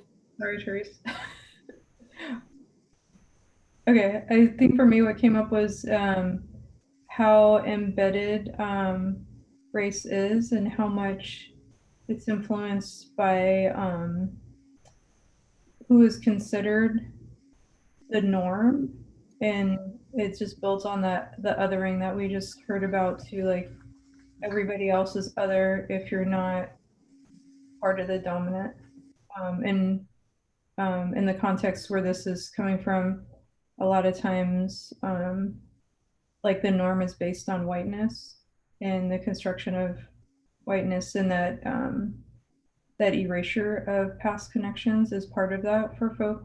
And so I think that it's an opportunity to take a deep dive into some things, but I'll pause there.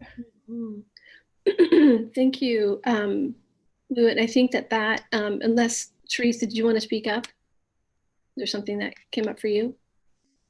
No, I think that Lou's statement captures anything I would want to add, so I'll leave it at that. Beautiful. Okay, beautiful. So I think Director Lou's talking about a deep dive, right? So when we think about, and the next piece I'm going to move you to is, and Lindsay, if you could move us to the next slide, is the last part of the protocol. So we've looked at the compass, we've visited the compass, we've talked about the how we have the conversation, right?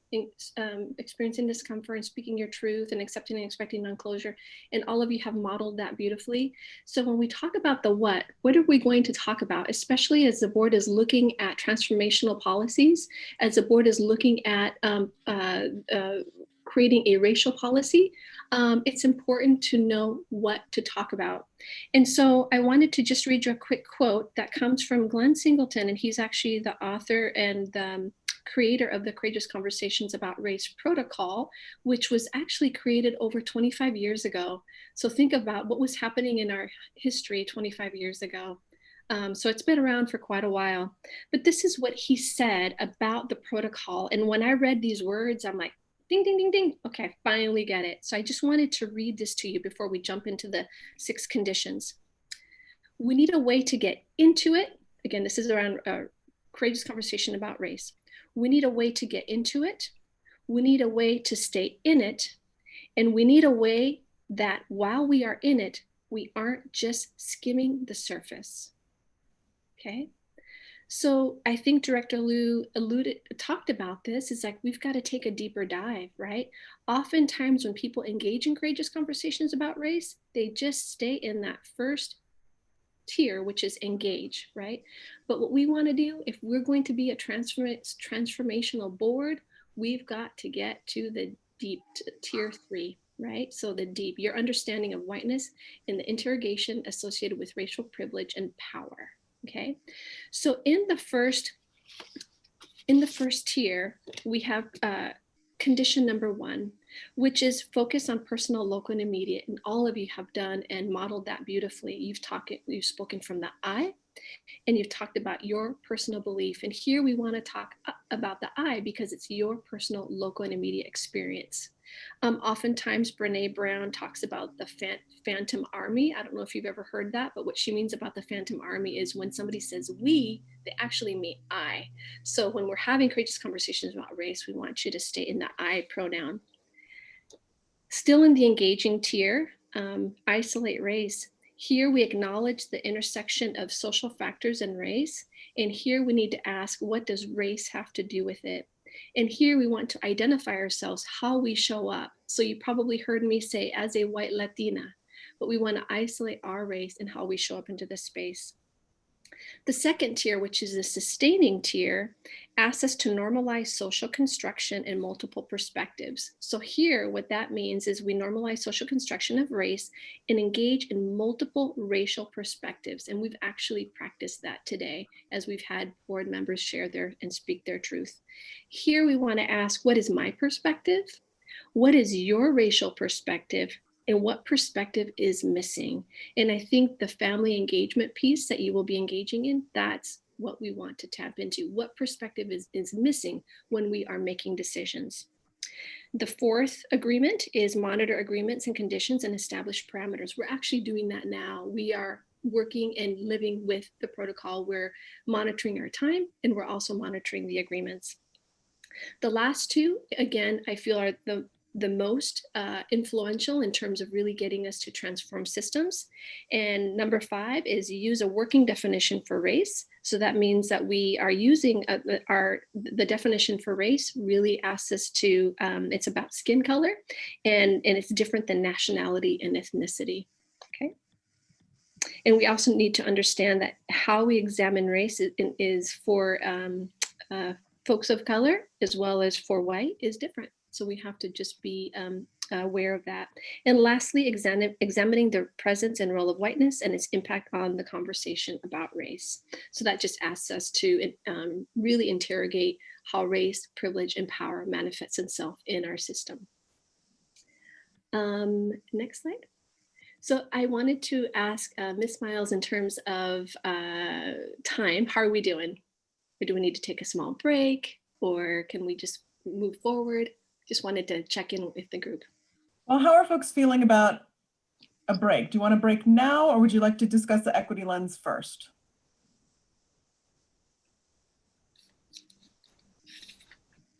Kristen, we're thinking a break would probably be in order. Okay. It's 10:51. Just give us 9 minutes. Come back together at 11. Okay. Gives us 1 more hour. That's great. Okay. May I make a comment before we take that break? Mhm. I just, a few moments ago, I realized I probably looked quite distracted on video. I didn't turn off my camera in time to not have that go out for everyone to see. Unfortunately, I need to step out of our meeting. My husband's uncle was diagnosed with COVID 5 or 6 days ago now. And right in the middle of our meeting, right as people were telling wonderful stories of their names, I learned that he passed away. And Oh. so I think that my house is not a space that can facilitate Yeah. attention on what we're doing right now. Mhm. And I also I think it would be helpful to all of us and to myself as well if I'm able to pay more attention to what is happening in the background of my home and be more integrated into that. So Yeah, absolutely. I have Yeah.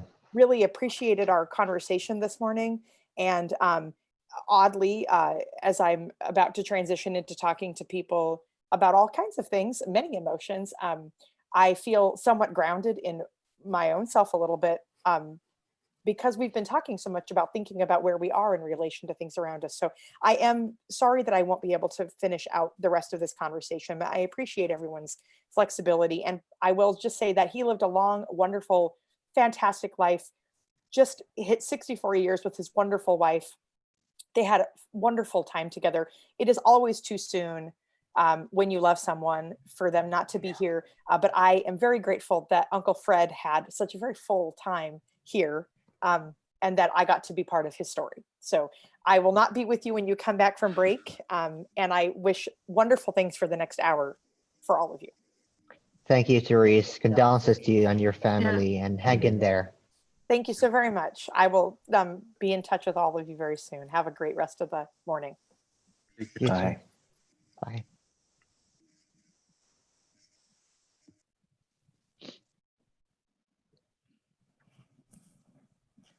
So sorry to hear that. Yeah.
To what? Yeah. All right.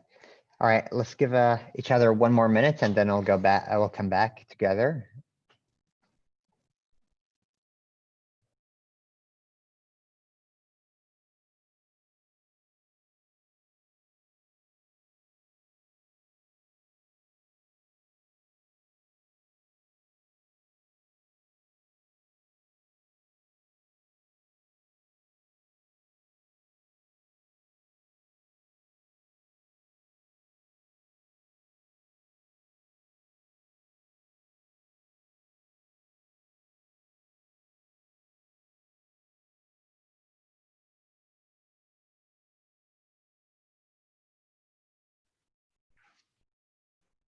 All right, just checking in if Lou, you're available and ready.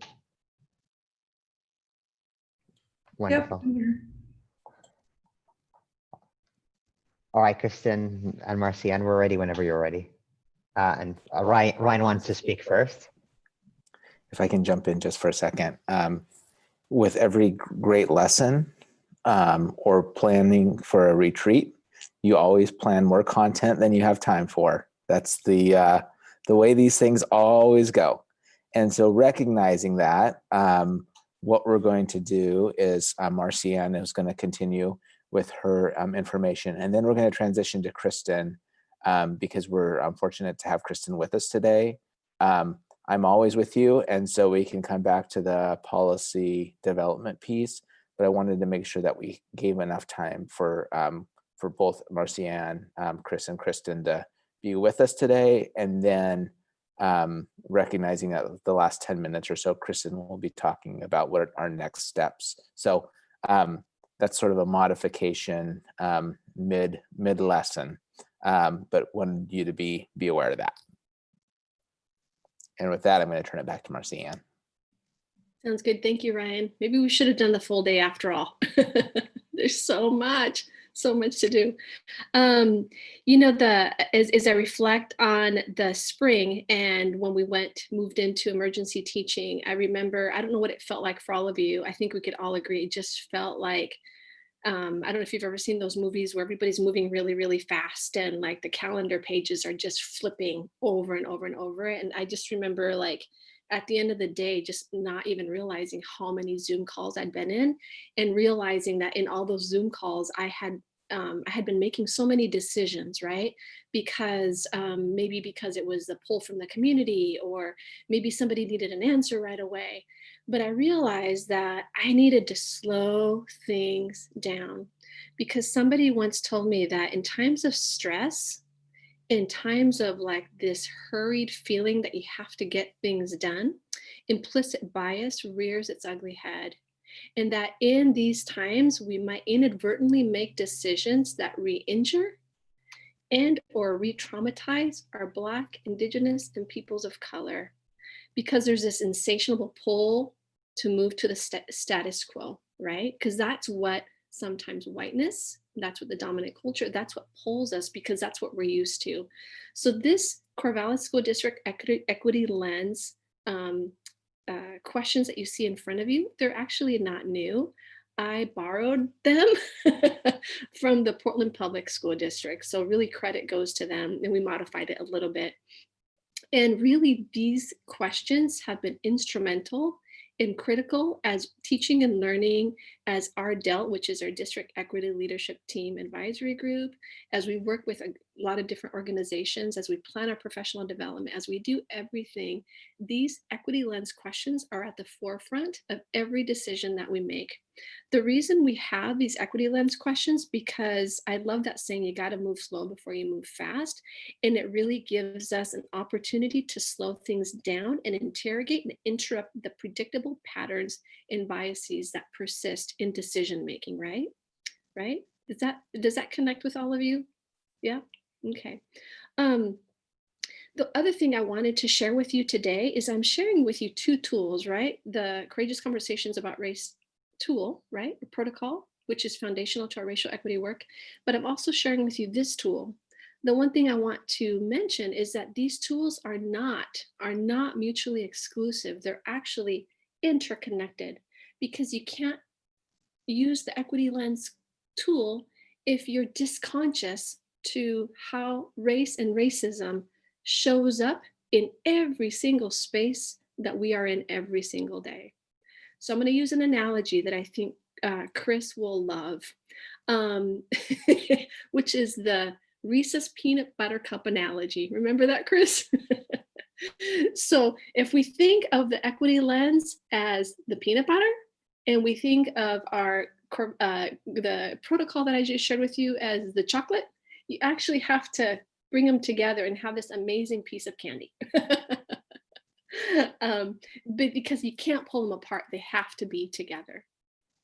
So these questions are questions that we go to on a regular basis. We actually have them memorized. Our building principals use them when they're creating their school improvement plans. We use them when they're meeting with their PTOs and PTAs, you name it. There's so many examples of how they are used, but they also need to be internalized, right? So the questions are, how does this decision align with our district mission and vision? So if you think about your board goals, how is a decision you're about to make align with that mission and vision? Who does this decision affect positively, right? We can probably picture who it affects positively with many of the decisions that we make. Who does this decision affect negatively? So who's harmed and who will be re-injured by that decision that the board is making? How might this decision ignore or worsen existing disparities? What are the unintended consequences of this decision, right? So what is the impact? You might have an intent to do something, but what is the impact on students and communities and staff of color? How will those being affected by the decision be included in the process? And that's exactly what Kristen is going to be talking with you next with a community engagement. We cannot make a decision unless we have the counter story and the multiple perspectives at the table. And that's the power of our Delta, the District Equity Leadership Team Advisory. They have been instrumental in helping us make decisions that positively impact our students and communities of color. Two more questions. What other possibilities were explored, right? So that allows us to reach out and reach far, spread that net wide to see what other possibilities were explored. And lastly, how will this decision or outcome be sustainable, right? So think about that enduring decision. How will this decision that we're making endure through the test of time, right? Oftentimes we are pushed because of we need a decision right away. We've got to make this decision by tomorrow to make a decision quickly, but really we want to think about the sustainability of that decision and vet it through the questions that I just shared with you. So what I'm hoping we can do is just take, we're running out of time, to just take 2 minutes. And I just want to, I'm opening it up to all of you to unmic and just what comes up for you as you look at these equity lens questions. And is there another question that you would want to add?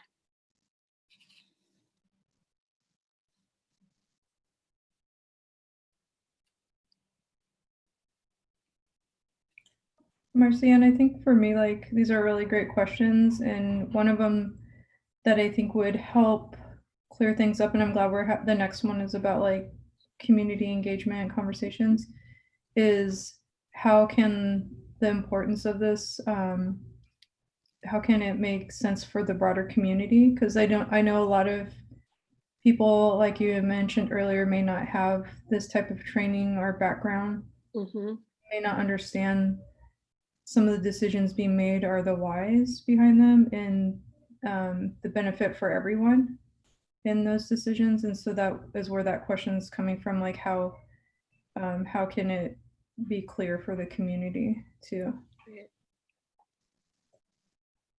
Thank you, Lou. I also think about with some of these, like, you know, I think especially from my perspective as a white middle-aged woman, I don't always know the answers to these questions. And so sometimes when I look at these equity lenses, I'm also looking at, like, I'm also sort of thinking in my mind, like, what do I not know? Because my perspective it has been limited by being part of the dominant culture. And who do I need to ask? and be willing to ask because of that.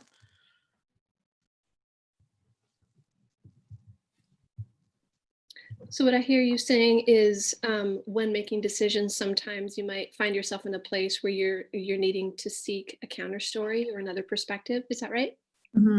Okay. So as a board, and maybe Kristen, this is where you'll lead us next, but how do you see that playing out for you? What are some ideas or thoughts around that? How to seek the counter story or the other perspective?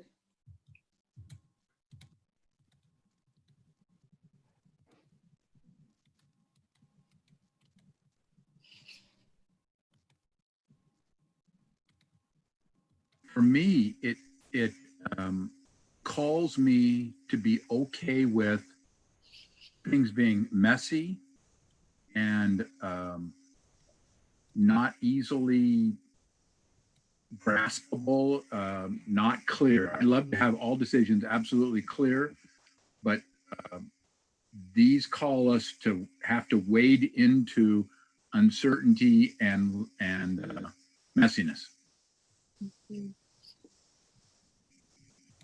I think that's an example of what Marcianne shared, how those the equity lens and the compass play together in those agreements, because one of those agreements is accept and expect non-closure.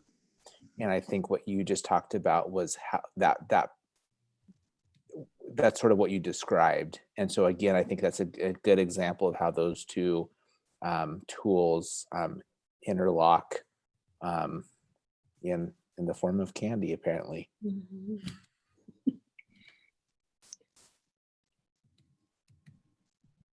Thank you, Ryan. To hear from a couple more board members or staff. My other thought on this is also probably because of my perspective as a white woman, I'm used to things being done in a familiar way. And so you sort of goes with this sort of non-closure idea that I need to be willing to recognize that my way of doing things is not necessarily the right way of doing things. And by looking at who else needs to have a voice and who else we're affecting by making decisions, I need to be willing to be flexible as we look through this equity lens and accept non-closure that, I don't have all the answers. And Sarah, I appreciate what you just said, because you actually modeled beautifully condition 1, which is personal, local, and immediate. You isolated your race. You talked about yourself as a white woman, and you actually jumped to the 3rd tier, which is examining the presence and role of whiteness, right? So being reflective around how interrogating that, right? And how it shows up, and realizing that as a white woman, to seek the counter story and to seek another perspective is important in informing the decision, the policy making that you're undertaking. So thank you for modeling that beautifully to the group.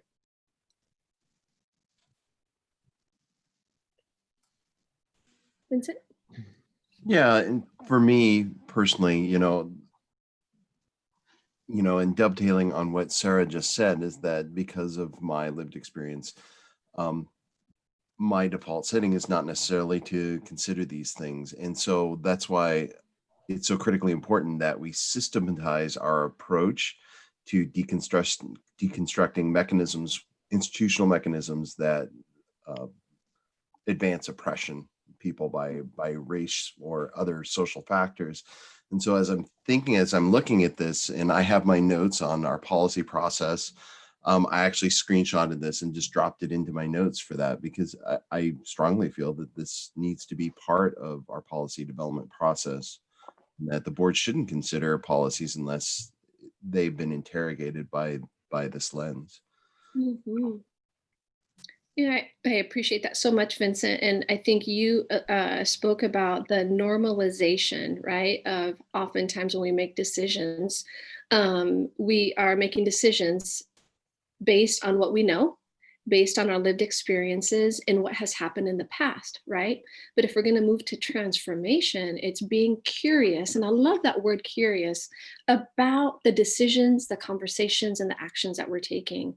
And so these equity lens questions just help us kind of slow down and interrogate the decision that we're making to come up with a different solution, right?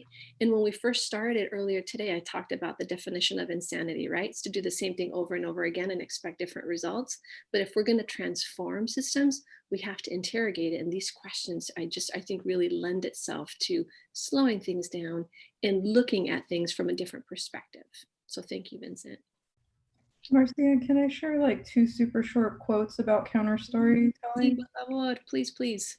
Okay, for folk that don't know, part of my focus with my doctorate was on cultural rhetorics. And so I did a lot of looking at counter storying in a particular way. And Richard Delgado, I think, has a great way of helping understand the power of storytelling, especially counter stories. And he's a critical race theorist that uses legal frameworks. And so in his plea for the narrative, he says he's talking about the dominant stories and how they're constructed. And I think that's helpful in understanding what we're talking about with counter stories. And so he said that the dominant group creates its own stories as well. The stories are narratives told by the in-group, remind it of its identity in relation to outgroups, and provide it with a form of shared reality in which its own superior position is seen as natural. And so I think that's a lot of what we're talking about with that. And then for the actual role of storytelling, he also says, but stories and counter stories can serve as an equally important destruction function. They can show that what we believe is ridiculous, self-serving, or cruel. They can show us the way out of the trap of unjustified exclusion. They can help us understand when it is time to reallocate power. They are the other half, the destructive half of the creative dialectic. In stories and counter stories, to be effective must be or must appear to be non-coercive. And so it's that welcoming of those counter stories where it's not this forced in order to justify things. But I thought that would be helpful if people are familiar with what counter stories are and why they're called counter stories. So thanks for entertaining my momentary quoting. Beautiful. Oh, that's beautiful. I'd love a copy of those quotes. Beautiful. May I surface a thought around terminology? And I understand that the term counter story has a technical meaning, but there's a part of me that's struggling with that positioning of opposition. That we have one story and we have another one and these are counter or opposite each other. And while I understand that that's important and oftentimes we need that, a need to use stories or use ways of knowing in that way, I think it's important that as a culture that we learn to embrace different ways of knowing, that there's different truths, different people have different truths, and we need to be okay with understanding that. So I'm not necessarily arguing against the terminology of counter story, but really just saying that we need to be open to different ways of understanding how the world works. Thank you. And also, that's great, Vince, because a lot of times people are thinking about like counter stories as against people, when it's actually a counter story to the system that's creating these experiences. So it's not counter storying each other necessarily. It's like the dominant narrative of how these systems operate. So I don't know if that's a little bit helpful too in like thinking about terminology and framework, and for folk watching to understand like counter stories are never intended to pit people against each other. They're talking about the experiences to help understand the systems that operate for change. And so I hope that helps a little bit too. Yeah, thank you.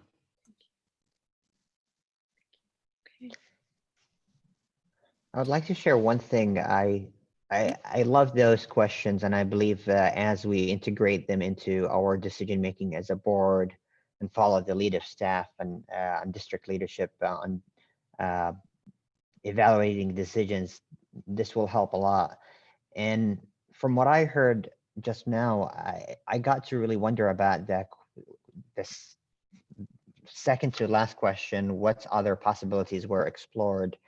I'm wondering how many times we said we explored other possibilities and actually we changed our mind and now let's go for a new decision and go through the equity lens one more time. And I think there might be another follow-up question to what other possibilities were explored. Which one of these possibilities gets us closer to justice, especially racial justice?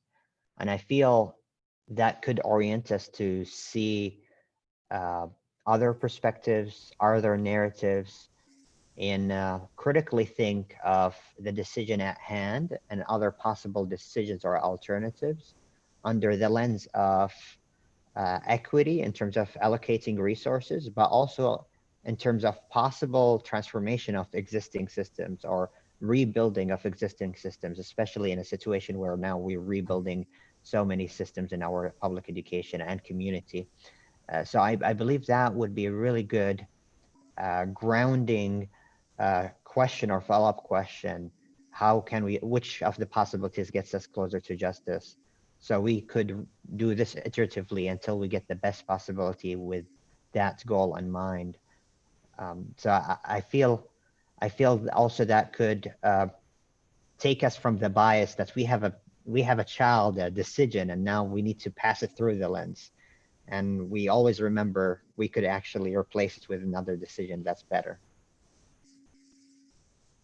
I appreciate that, Sami. So I heard you say to add which one of these gets us closer to social justice would be another question as a follow-up to the second to the last. What I appreciate about that is that, and I think about some of the decisions in terms of the board goals.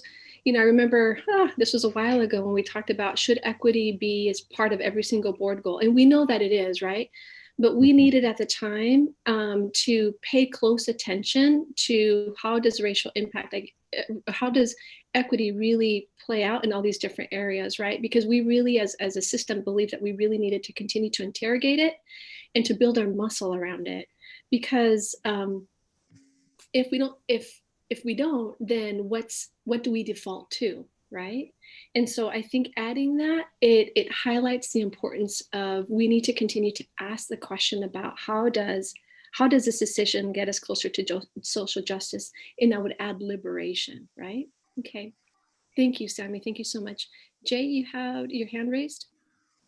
I wasn't sure about the process we're in right now, but I thought there were two other questions that made sense to add. And I don't know whether that's something, we don't want to lose them. I mean, we know we're cut for time, but I heard, and I think it was Sarah say, how can the decision make sense for the broader community? And I know that. Director Lou. Mm-hmm. And then I heard another one that said, what do I not know or who do I need to ask? And I think Lou added, are there other stories to be heard? Mm-hmm. And those would be reminders to me, to us, about the process. Mm-hmm. And so I know we're wordsmithing perhaps, but I think we're also adding some important elements that should be captured. Right. Thank you, Jay.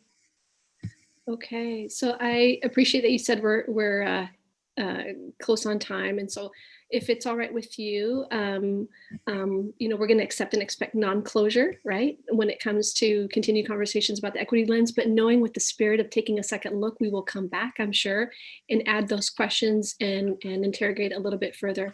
Before I hand it over to Kristen, and she knows that we're going to show this video, we thought it was really important to show you just a couple-minute video that talks about, because what I hear you all today, and I so appreciated the way Sami started us, he was really, whether you knew it or not, Sami, you were really getting us to interrogate our why, right? Our why as board members, our why as community members.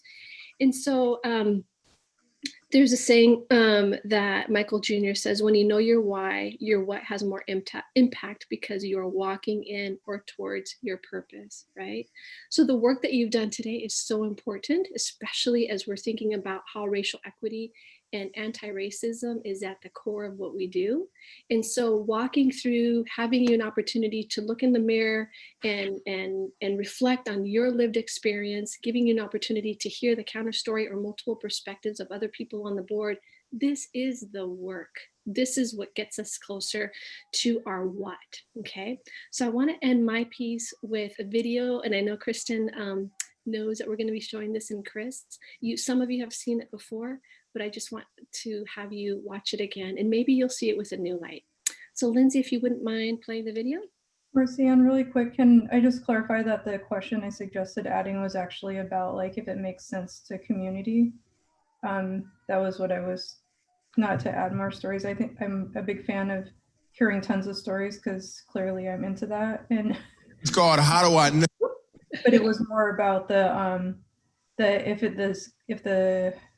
what the decisions are made. If decisions are being made, if they make sense to the community based on the equity, if they're understanding the reasons behind them. That was more the question. Yeah, I agree. Yes, for sure. Director Liu, I totally agree with you, because sometimes we put a decision out there or an idea or a communication, but it might not land the way we thought it was going to land, right? So thank you. Lou, could you share that one more time? I'm just taking notes in the background related to what I'm hearing. So can you restate that for me, please? Yeah, and sorry, it was like way at the beginning of when we first looked at the question, so I'm not like, it's paraphrasing whatever my question I suggested, but it was more around like, how do we make sure that it makes sense to the community, the decisions be made? Like they may have questions like, how does this decision, how can we make this clear why it was happening, and understanding it from the equity lens? Because part of the reason why I brought that up is because not everybody has the trainings that we're going through, and everybody, as it was pointed out, is on their different places, and they're learning about racial equity and equity in general. And so that's where that question was coming from.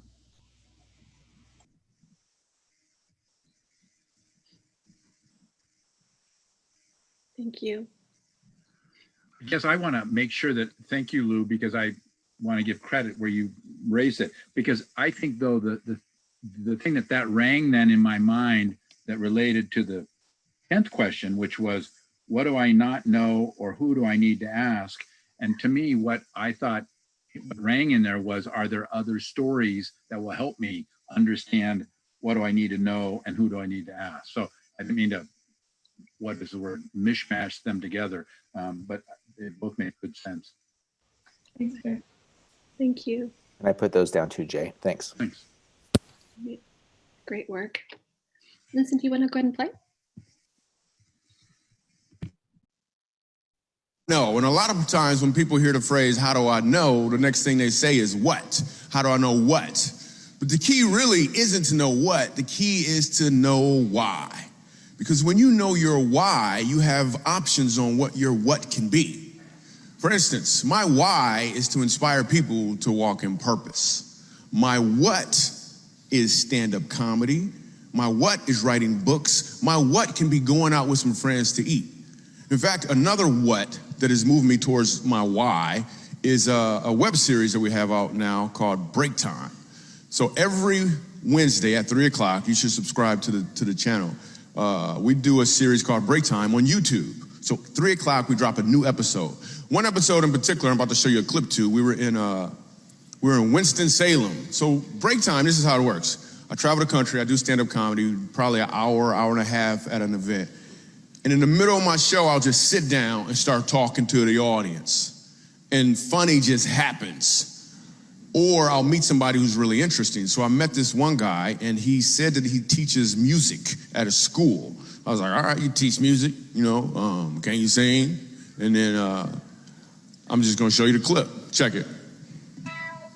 So you're a musical director. Yes, Cool. sir. All right, so let me get a couple bars of like Amazing Grace. Can you do the first part of that? Go ahead.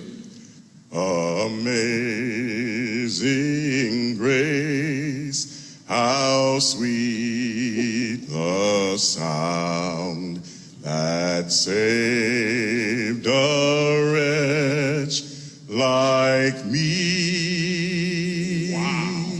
That bro could sing, you know what I'm saying? All right.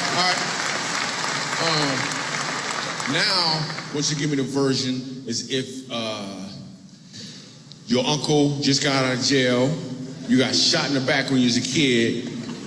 I'm just saying, let me see the hood version real quick, if you know which version I'm talking about. Just see if that exists. Let me see what you got. Amazing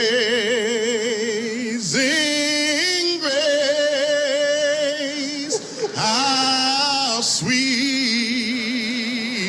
the sound that saved a wretch like me.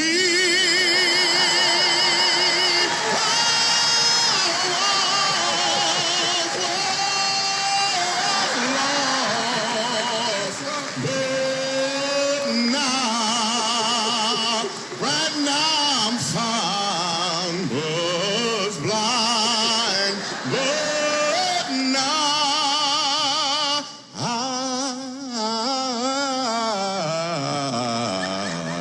I see.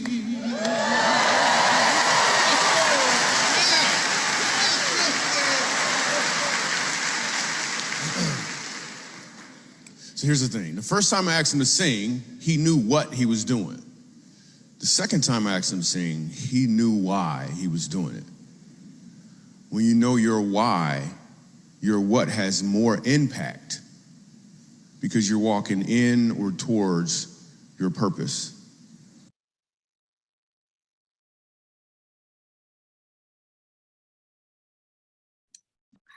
Love that video. Chris, I'm going to hand it over to you. Thank you. I think I showed that last year as we began our PSP work too. I never get tired of that one. I want to take just a moment.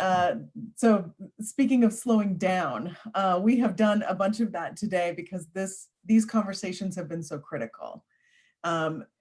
Discussions about equity are not, and especially anti-racist work is not something to be rushed through. It's not training that you get and check a box, right? And your conversations today have been talking about embedding this work in what you do, how you communicate to your constituents, your community, your families. And so we have taken more time on that today, and I'm so grateful that you have.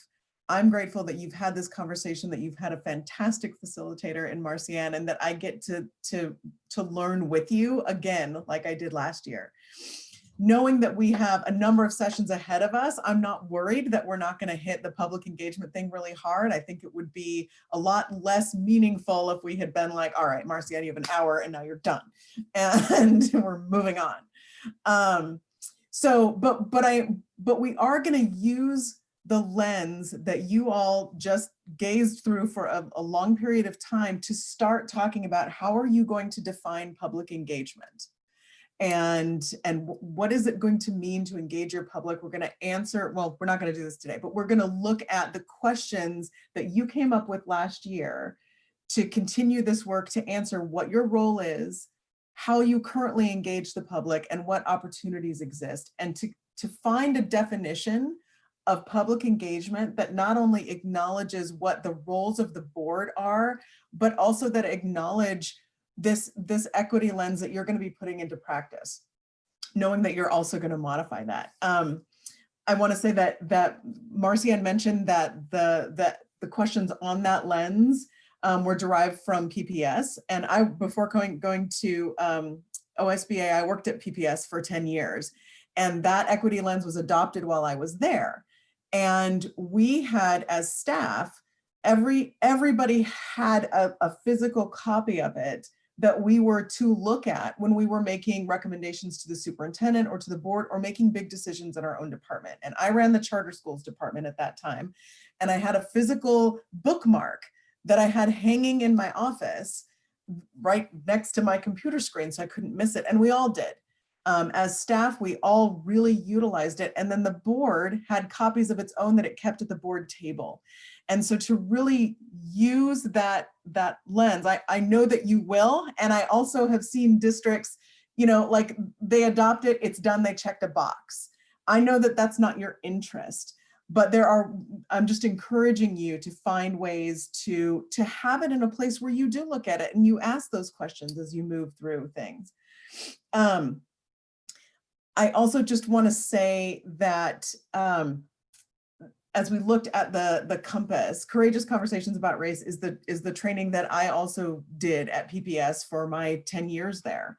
And as you talked about believing and that the board in its processes, it's good to be on the left side of that compass in that believing, that moral quadrant, that believing quadrant, that this really also ties to the research that we use to work with boards, because there is research that tells us that that boards simply believing that all students can learn has a measurable impact on student outcomes. And that can seem very like, who wouldn't believe that students can learn? But when you dig into that question, do you believe all students can learn regardless of any of their individual circumstances? Or, you know, it also, if there is research that says that that belief has a measurable positive impact on student outcomes, then the counter research to that also says that boards who do not believe that have probably a measurable negative impact on student outcomes. And so when you're talking about student learning, it's always good to reflect on, you know, what is my belief? Am I othering some students? Am I saying like, but these kids over here as a subset, like what are we doing in our conversations about our district initiatives and when we talk about students?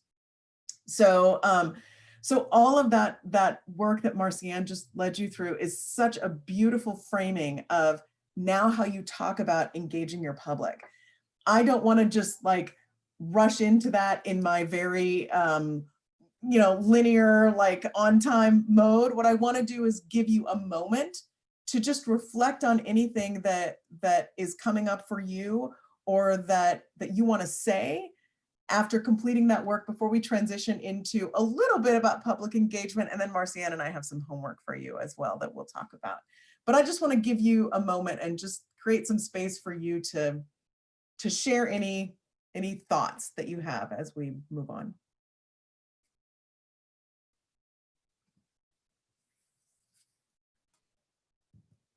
So I'm in the feeling quadrant right now, and I'm feeling a lot of appreciation over the last year. You've heard me call for repeatedly for this type of space and having these conversations. And I'm just deeply appreciative to Marcianne for facilitating it so skillfully. You are definitely the Jedi Master of Courageous Conversations for our team. So thank you very much. But I think this has been a great way to start the year and a great way to build a foundation to springboard from. But I think I would very much appreciate more discussions like this, discussing, you know, where just getting at our why and really reinforcing our why and being very, very clear and figuring out how we're going to say publicly discussing our why. So thank you for the time. I really appreciate it. Can I share for a minute too, please? I just also wanted to say that I know what I'm about to say is embedded in everything that you're talking about today, but I really want to emphasize student voice being the base from all our decisions. When I work around suicide prevention, a lot of the decisions I make around that is based on letters I've read, suicide notes. And a lot of the decisions that we make around working with homeless kids are based on the stories that I have heard while I was down at their tent along the river. And a lot of the work I do around transgender kids is based on sitting in a meeting where we were trying to help a child who was transitioning, and people in the meeting would not honor the child's pronouns and watching that child escalate. You heard a very, very powerful story the other day at the board meeting from Ruby Hoffman, a child of color at Wilson Elementary School. To me, that was the most powerful statement made throughout that whole board meeting. I just thought everything should just stop after she spoke, because that was huge and so much power in her words, her lived experiences. And so, and that's kind of what I bring to this table, is that, you know, maybe we need to share those stories more so that you hear these stories. And that should be really the center of all our work around equity in all areas. Thanks.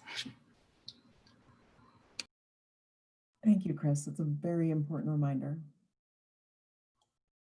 And I think that I know I've talked about this before in other contexts, like the importance of hearing those stories, but that shouldn't like be the expectation to do things that we know will help students prevent those kind of stories from needing to be told.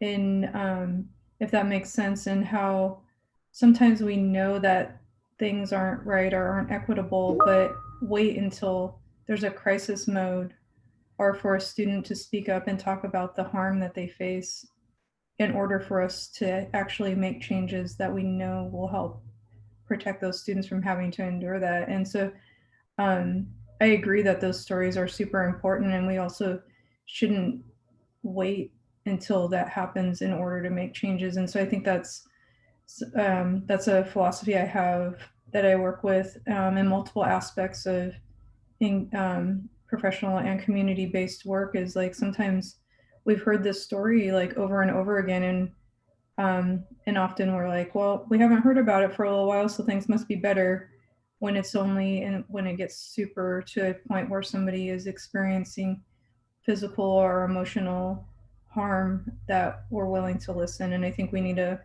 be a little bit more proactive in that.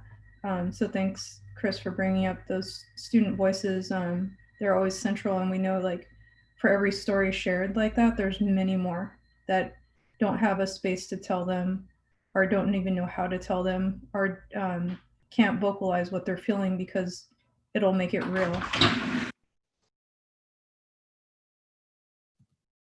Thank you. Other thoughts? Speaking of courageous conversation, I'm going to just jump in and see where it goes. But what's nagging at my mind right now might be the concept too of, I love thinking about the why, the beliefs, and I'd be interested in knowing what we as a board wrestle with in terms of our beliefs about who is responsible for the education of Ruby or Bill or whoever else. And by that conversation about responsibility, it isn't about saying, well, it's the kid's responsibility and they're not picking it up, so it's their fault. It might also include a conversation that says, what is getting in the way of helping that student feel capable of handling the responsibility, whether it's Chris's comment about not feeling part of the conversation, not feeling empowered, feeling desperate, to you know, all sorts of other pieces. But the whole point of my conversation, my piece is to say, it's one thing to say, what do I believe all students can learn, and then it's about the quote accountability, responsibility piece that we also have to ask and hear and listen to. It's critical for us.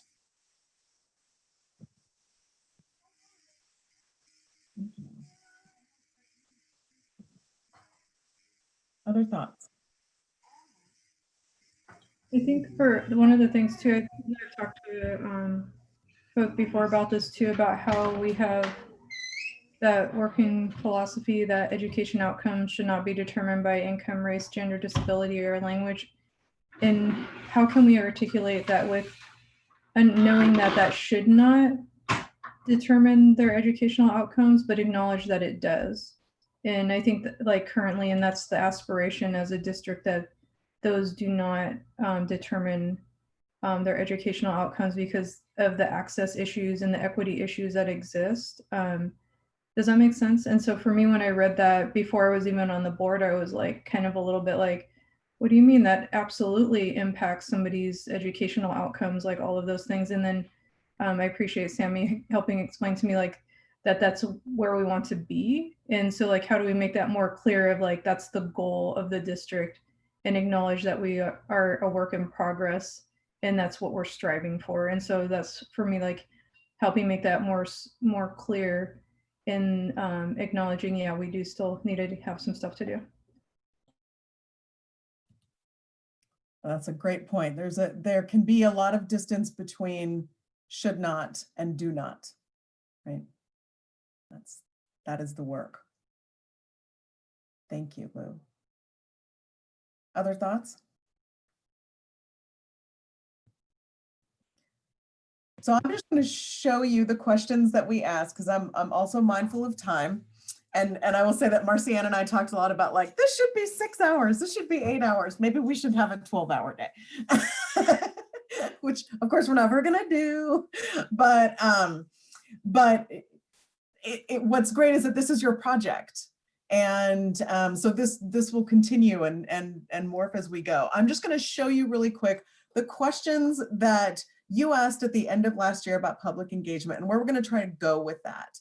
And I think between now and next time, I am also going to try and knit together both the 5 roles of the board that we know are research-based with the additions that you've also put into your equity lens. So when those get done, so that we can have an overlay of what is important to you and our research-based components as you examine what the role of the board is. So it's kind of good that we're not getting to this exercise today because I get to improve it before I bring it back to you. So let me just show you. I think I'm sharing the right thing. Yes, I am. I see the green box. So the key question that we want to get out of, at least as we talked about last year, or as we ended last year, was how does the board define public engagement? And then how do you operationalize that? But the primary question that you have to determine first is, what does it mean to engage your public? One of the things that I have heard from you, and next time I'm going to ask you to outwardly reflect on this, but I have heard more than one of you mention that that you feel inaccessible as a board. And the question that comes up for me when you reflect on that, or when you mention that, is, does that mean that, do you mean inaccessible in that there are not systems in place to access you? Or is it more of a characteristic? Are you, are folks afraid, are you inapproachable? Like, is it more, or is it both? Is there a lack of systems, and are you intimidating? Because it could be either of those things or both of those things. And I'm not going to ask you to answer that question today, but next time I am going to ask you to speak your truth about that and talk about, what do you mean when you say you're inaccessible? So the questions that we're going to look at are, what is the board's role in public engagement? What modalities can the board use to engage the public, and what opportunities currently exist to engage the board?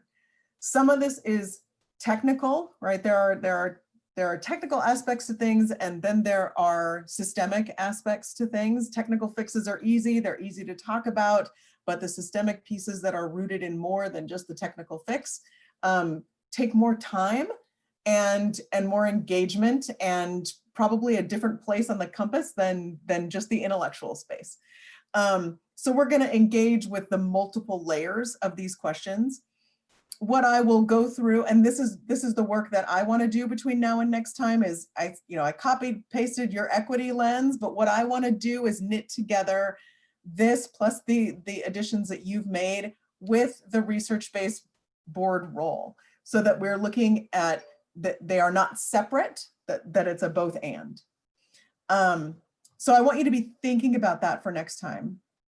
And then so we're going to move to what your homework is for next time, because that we don't have to have done this to move to what the work that we're going to ask you to do between now and then.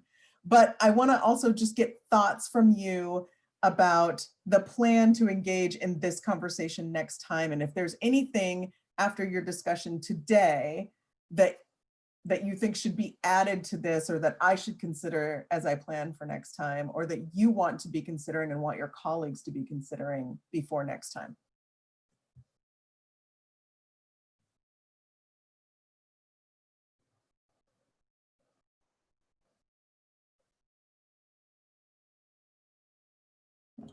I think just like I mentioned earlier, like because of like the modality of everything, because of the pandemic, like being really creative with what we think about would be good, and thinking about multiple ways to engage as well, and what that can look like would be something I feel like we should all be thinking about. Yeah, engagement right now takes on a whole new meaning, doesn't it? I've talked to districts a lot about what does student engagement look like this coming year? It's completely different. What will public engagement look like in this coming year? I think we should think about, and I would urge my fellow board members to think about culture. What is the legacy of our community and on this board that we inherited? I mean, the practice of this board is not just the people here, it's the practices that came before us. So I'd appreciate it if we thought about that and brought that back. And I guess I would add, how do we want to change our board culture around community engagement? So it's not just modalities, it's not just the what. There are unconscious, I guess I'll say biases. There's just unconscious factors that we just are making assumptions that this is the way it's always been done, this is the way we do it, or don't do it, as the case may be. So just reflecting on that. I have a reflection. I think it will speak to probably what I just heard and some thoughts in my head in the past 2 weeks or 3 weeks. And fellow board members receiving emails might relate to what I'm thinking. When people vote, one person, one vote, it's very clear cut. But when in a representative democracy where we are 7 board members voting on behalf of our constituents, public engagement is a very challenging business, more challenging than counting votes, because part of public engagement, there are privileges where people can share their story in a louder voice, where people might have the ability to speak the language that's I understand as Sami and I might relate to as Sami. And I feel there is a need for us to really acknowledge that public engagement is not one email or 1 3-minute segment is equal to every other email or 3-minute segment. There are voices that haven't been heard for years or decades.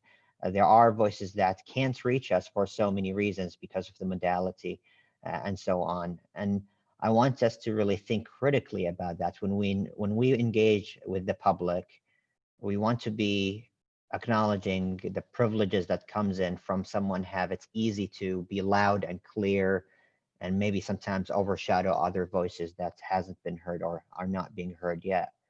And also acknowledging the points Lou mentioned, which is some voices, especially student voices who have been disadvantaged, we don't want them to go through the emotional labor and sometimes, to be really frank, through the risks of sharing their stories and being exposed. It's just very hard and challenging, and we want to be really mindful of all of these things. I don't know what others think about that, or if that makes sense. That totally makes sense, Sami. Thank you.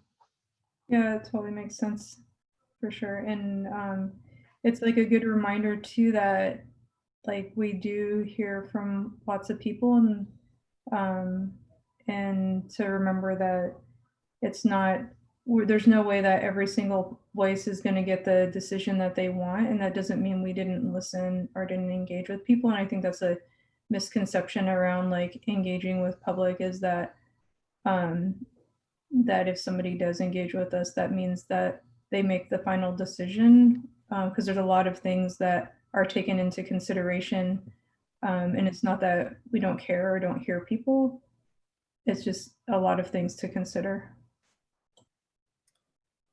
That is a great, Absolutely. what does it mean to be heard? Right? I ask this question a lot. Does it mean that the board does exactly what you wanted, or does it mean that there was a system for engaging and that your viewpoint was considered? Like, what does it mean to be heard? That's great. I appreciate you saying that, Lou, because I think that that is something that I have seen and witnessed over time with our community. One of the other things I've been thinking about, Kristen, is are there some models or examples of school board community engagement that we could look at or learn from? And I know that right now is sort of a dynamic time because of the pandemic, and it does need to look different. So I don't think that there's any, necessarily any best practices for right now in the moment, but also as we continue to grow, are there other examples that we should be considering?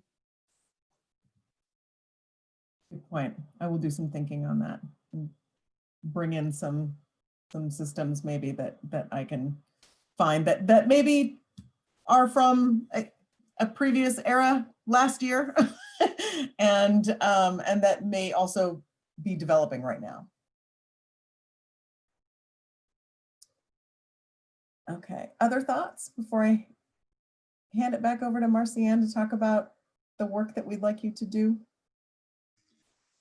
Can I just add on to what you just said, because I spent a little bit of time this morning trying to find what does our policy making say, our policy say about our policy making, and what do a couple others. So I dove a little bit into Eugene. I didn't get to Portland, but I think if we looked at our policy about policy making, maybe I'm jumping ahead, the whole concept of community input is pretty limited in terms of definition and explanation. Our agreements are pretty nice, but I don't know, and you got to follow, if you have agreements or if you have policies, it's whether you follow them or not.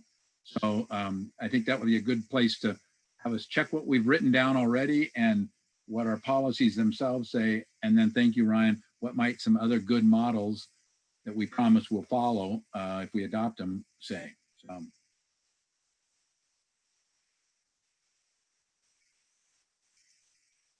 The last thing I wanted to say, because I know Marcianne is going to close us out with our homework, is just appreciation for staff.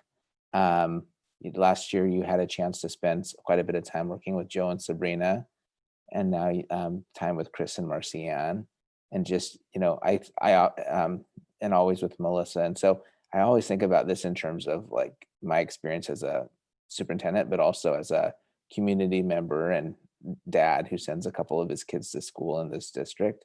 And just the caliber of the staff that we have here is it's really incredible. And Kristen's shaking her head because she gets to work with lots of different schools, districts across the state. But it is really a special group of people. And so just wanted to make sure to recognize and acknowledge that. That's sort of as we're summing up and finishing up our board retreat. And the other thing I would say is that as you think about boards across the state, oftentimes they are of one gender and one race, and don't bring multiple perspectives or diverse views. And I think that that's really something that's also special about my opportunity to work with all of you, because that is definitely unique, not just in Oregon, but across the country as you look at school boards.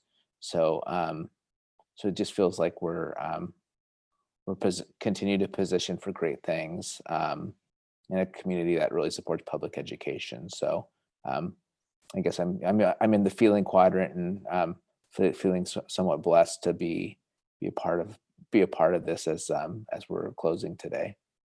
So thank you. Thank you, Ryan. Again, I think we could all agree that we could have used a full day together, but I'm so thankful that everybody's hung in there and stayed engaged. I could tell by the looks on your faces that you were engaged the whole time. So thank you. So I think this last part, Chris and I and Kristen talked about giving you some homework. We're going to give you some tarea, homework in Spanish. And again, it's really not, the purpose behind it is to build our muscle around our why around some of these different topics, and going back to what the gentleman in the video said, when you know your why, your what has more impact because you're walking in and towards your purpose. So I was going to share with you a couple of slides, but we just ran out of time. I went took a peek into some of the other racial equity policies around our area and did a text analysis, which was actually kind of fun, and looked at categories and themes. And I looked at Bellingham, Bellevue, PPS, Baltimore City. I looked at ours. And I found in the text analysis, I could tell in the racial equity policies, which ones really were focused on race. And also I could tell which, in terms of the number of times the word race came up, right? I also looked at the different categories, and what was interesting is that there were similar categories that each of these policies really landed on in terms of professional development and recruitment and hiring of staff of color. And so those there were pieces that really were resonant with within all these different policies.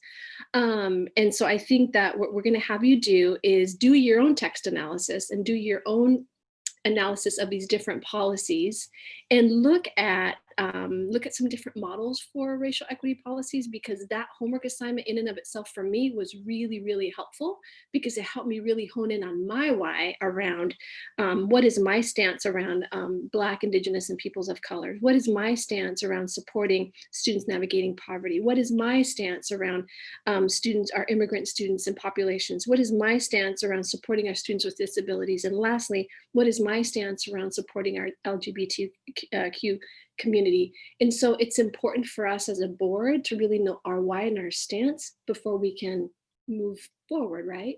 And so the homework assignment that Chris and I have, and I'll hand it over to Chris just a second, is for you to read those policies. And I think, Kristen, you'll be sending to them, or there'll be a board packet. Okay. And read them with a fine tooth comb. Like Kristen said earlier, have that equity lens questions next to you, and be mindful of what comes up for you as you're reading them in the quadrants, right? Believing, feeling, thinking, acting. And when we come back together, we will have an opportunity to dig deeper into into the creation of a racial equity policy for the Corvallis School District, which will be a beautiful thing. Chris also did, shared in this space the importance of student voice, and also other models of plans that are out in the global area and in the state level. And so she's going to be sharing with you also a plan that, and I don't know, Chris, do you want to talk about that? So you can just give some context. Sure. What we're talking about is we're sharing with you a very new document that just came out about, it's from the Student Success Plan, and it supports for the LGBTQ plus community. And it's a great document because a big part of it is of student voice. So they looked at they did some surveys in Oregon and asked students, what do you need from teachers and staff to help support you?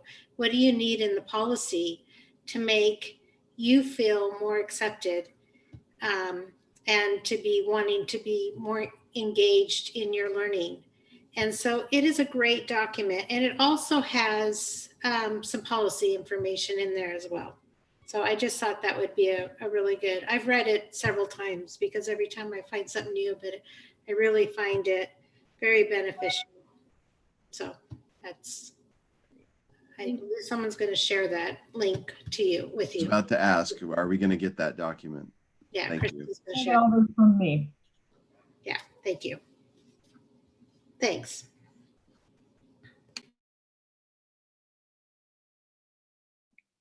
I know it's we took you 4 minutes over, but we just want to thank you for your time, engagement, and persistence in this work. And I want to thank Kristen for her leadership, and Ryan and all of you for really engaging in this work in a different way and in such a transformational way. So I thank you so much for your leadership in leading this amazing community. So I'll hand it back to you, Kristen.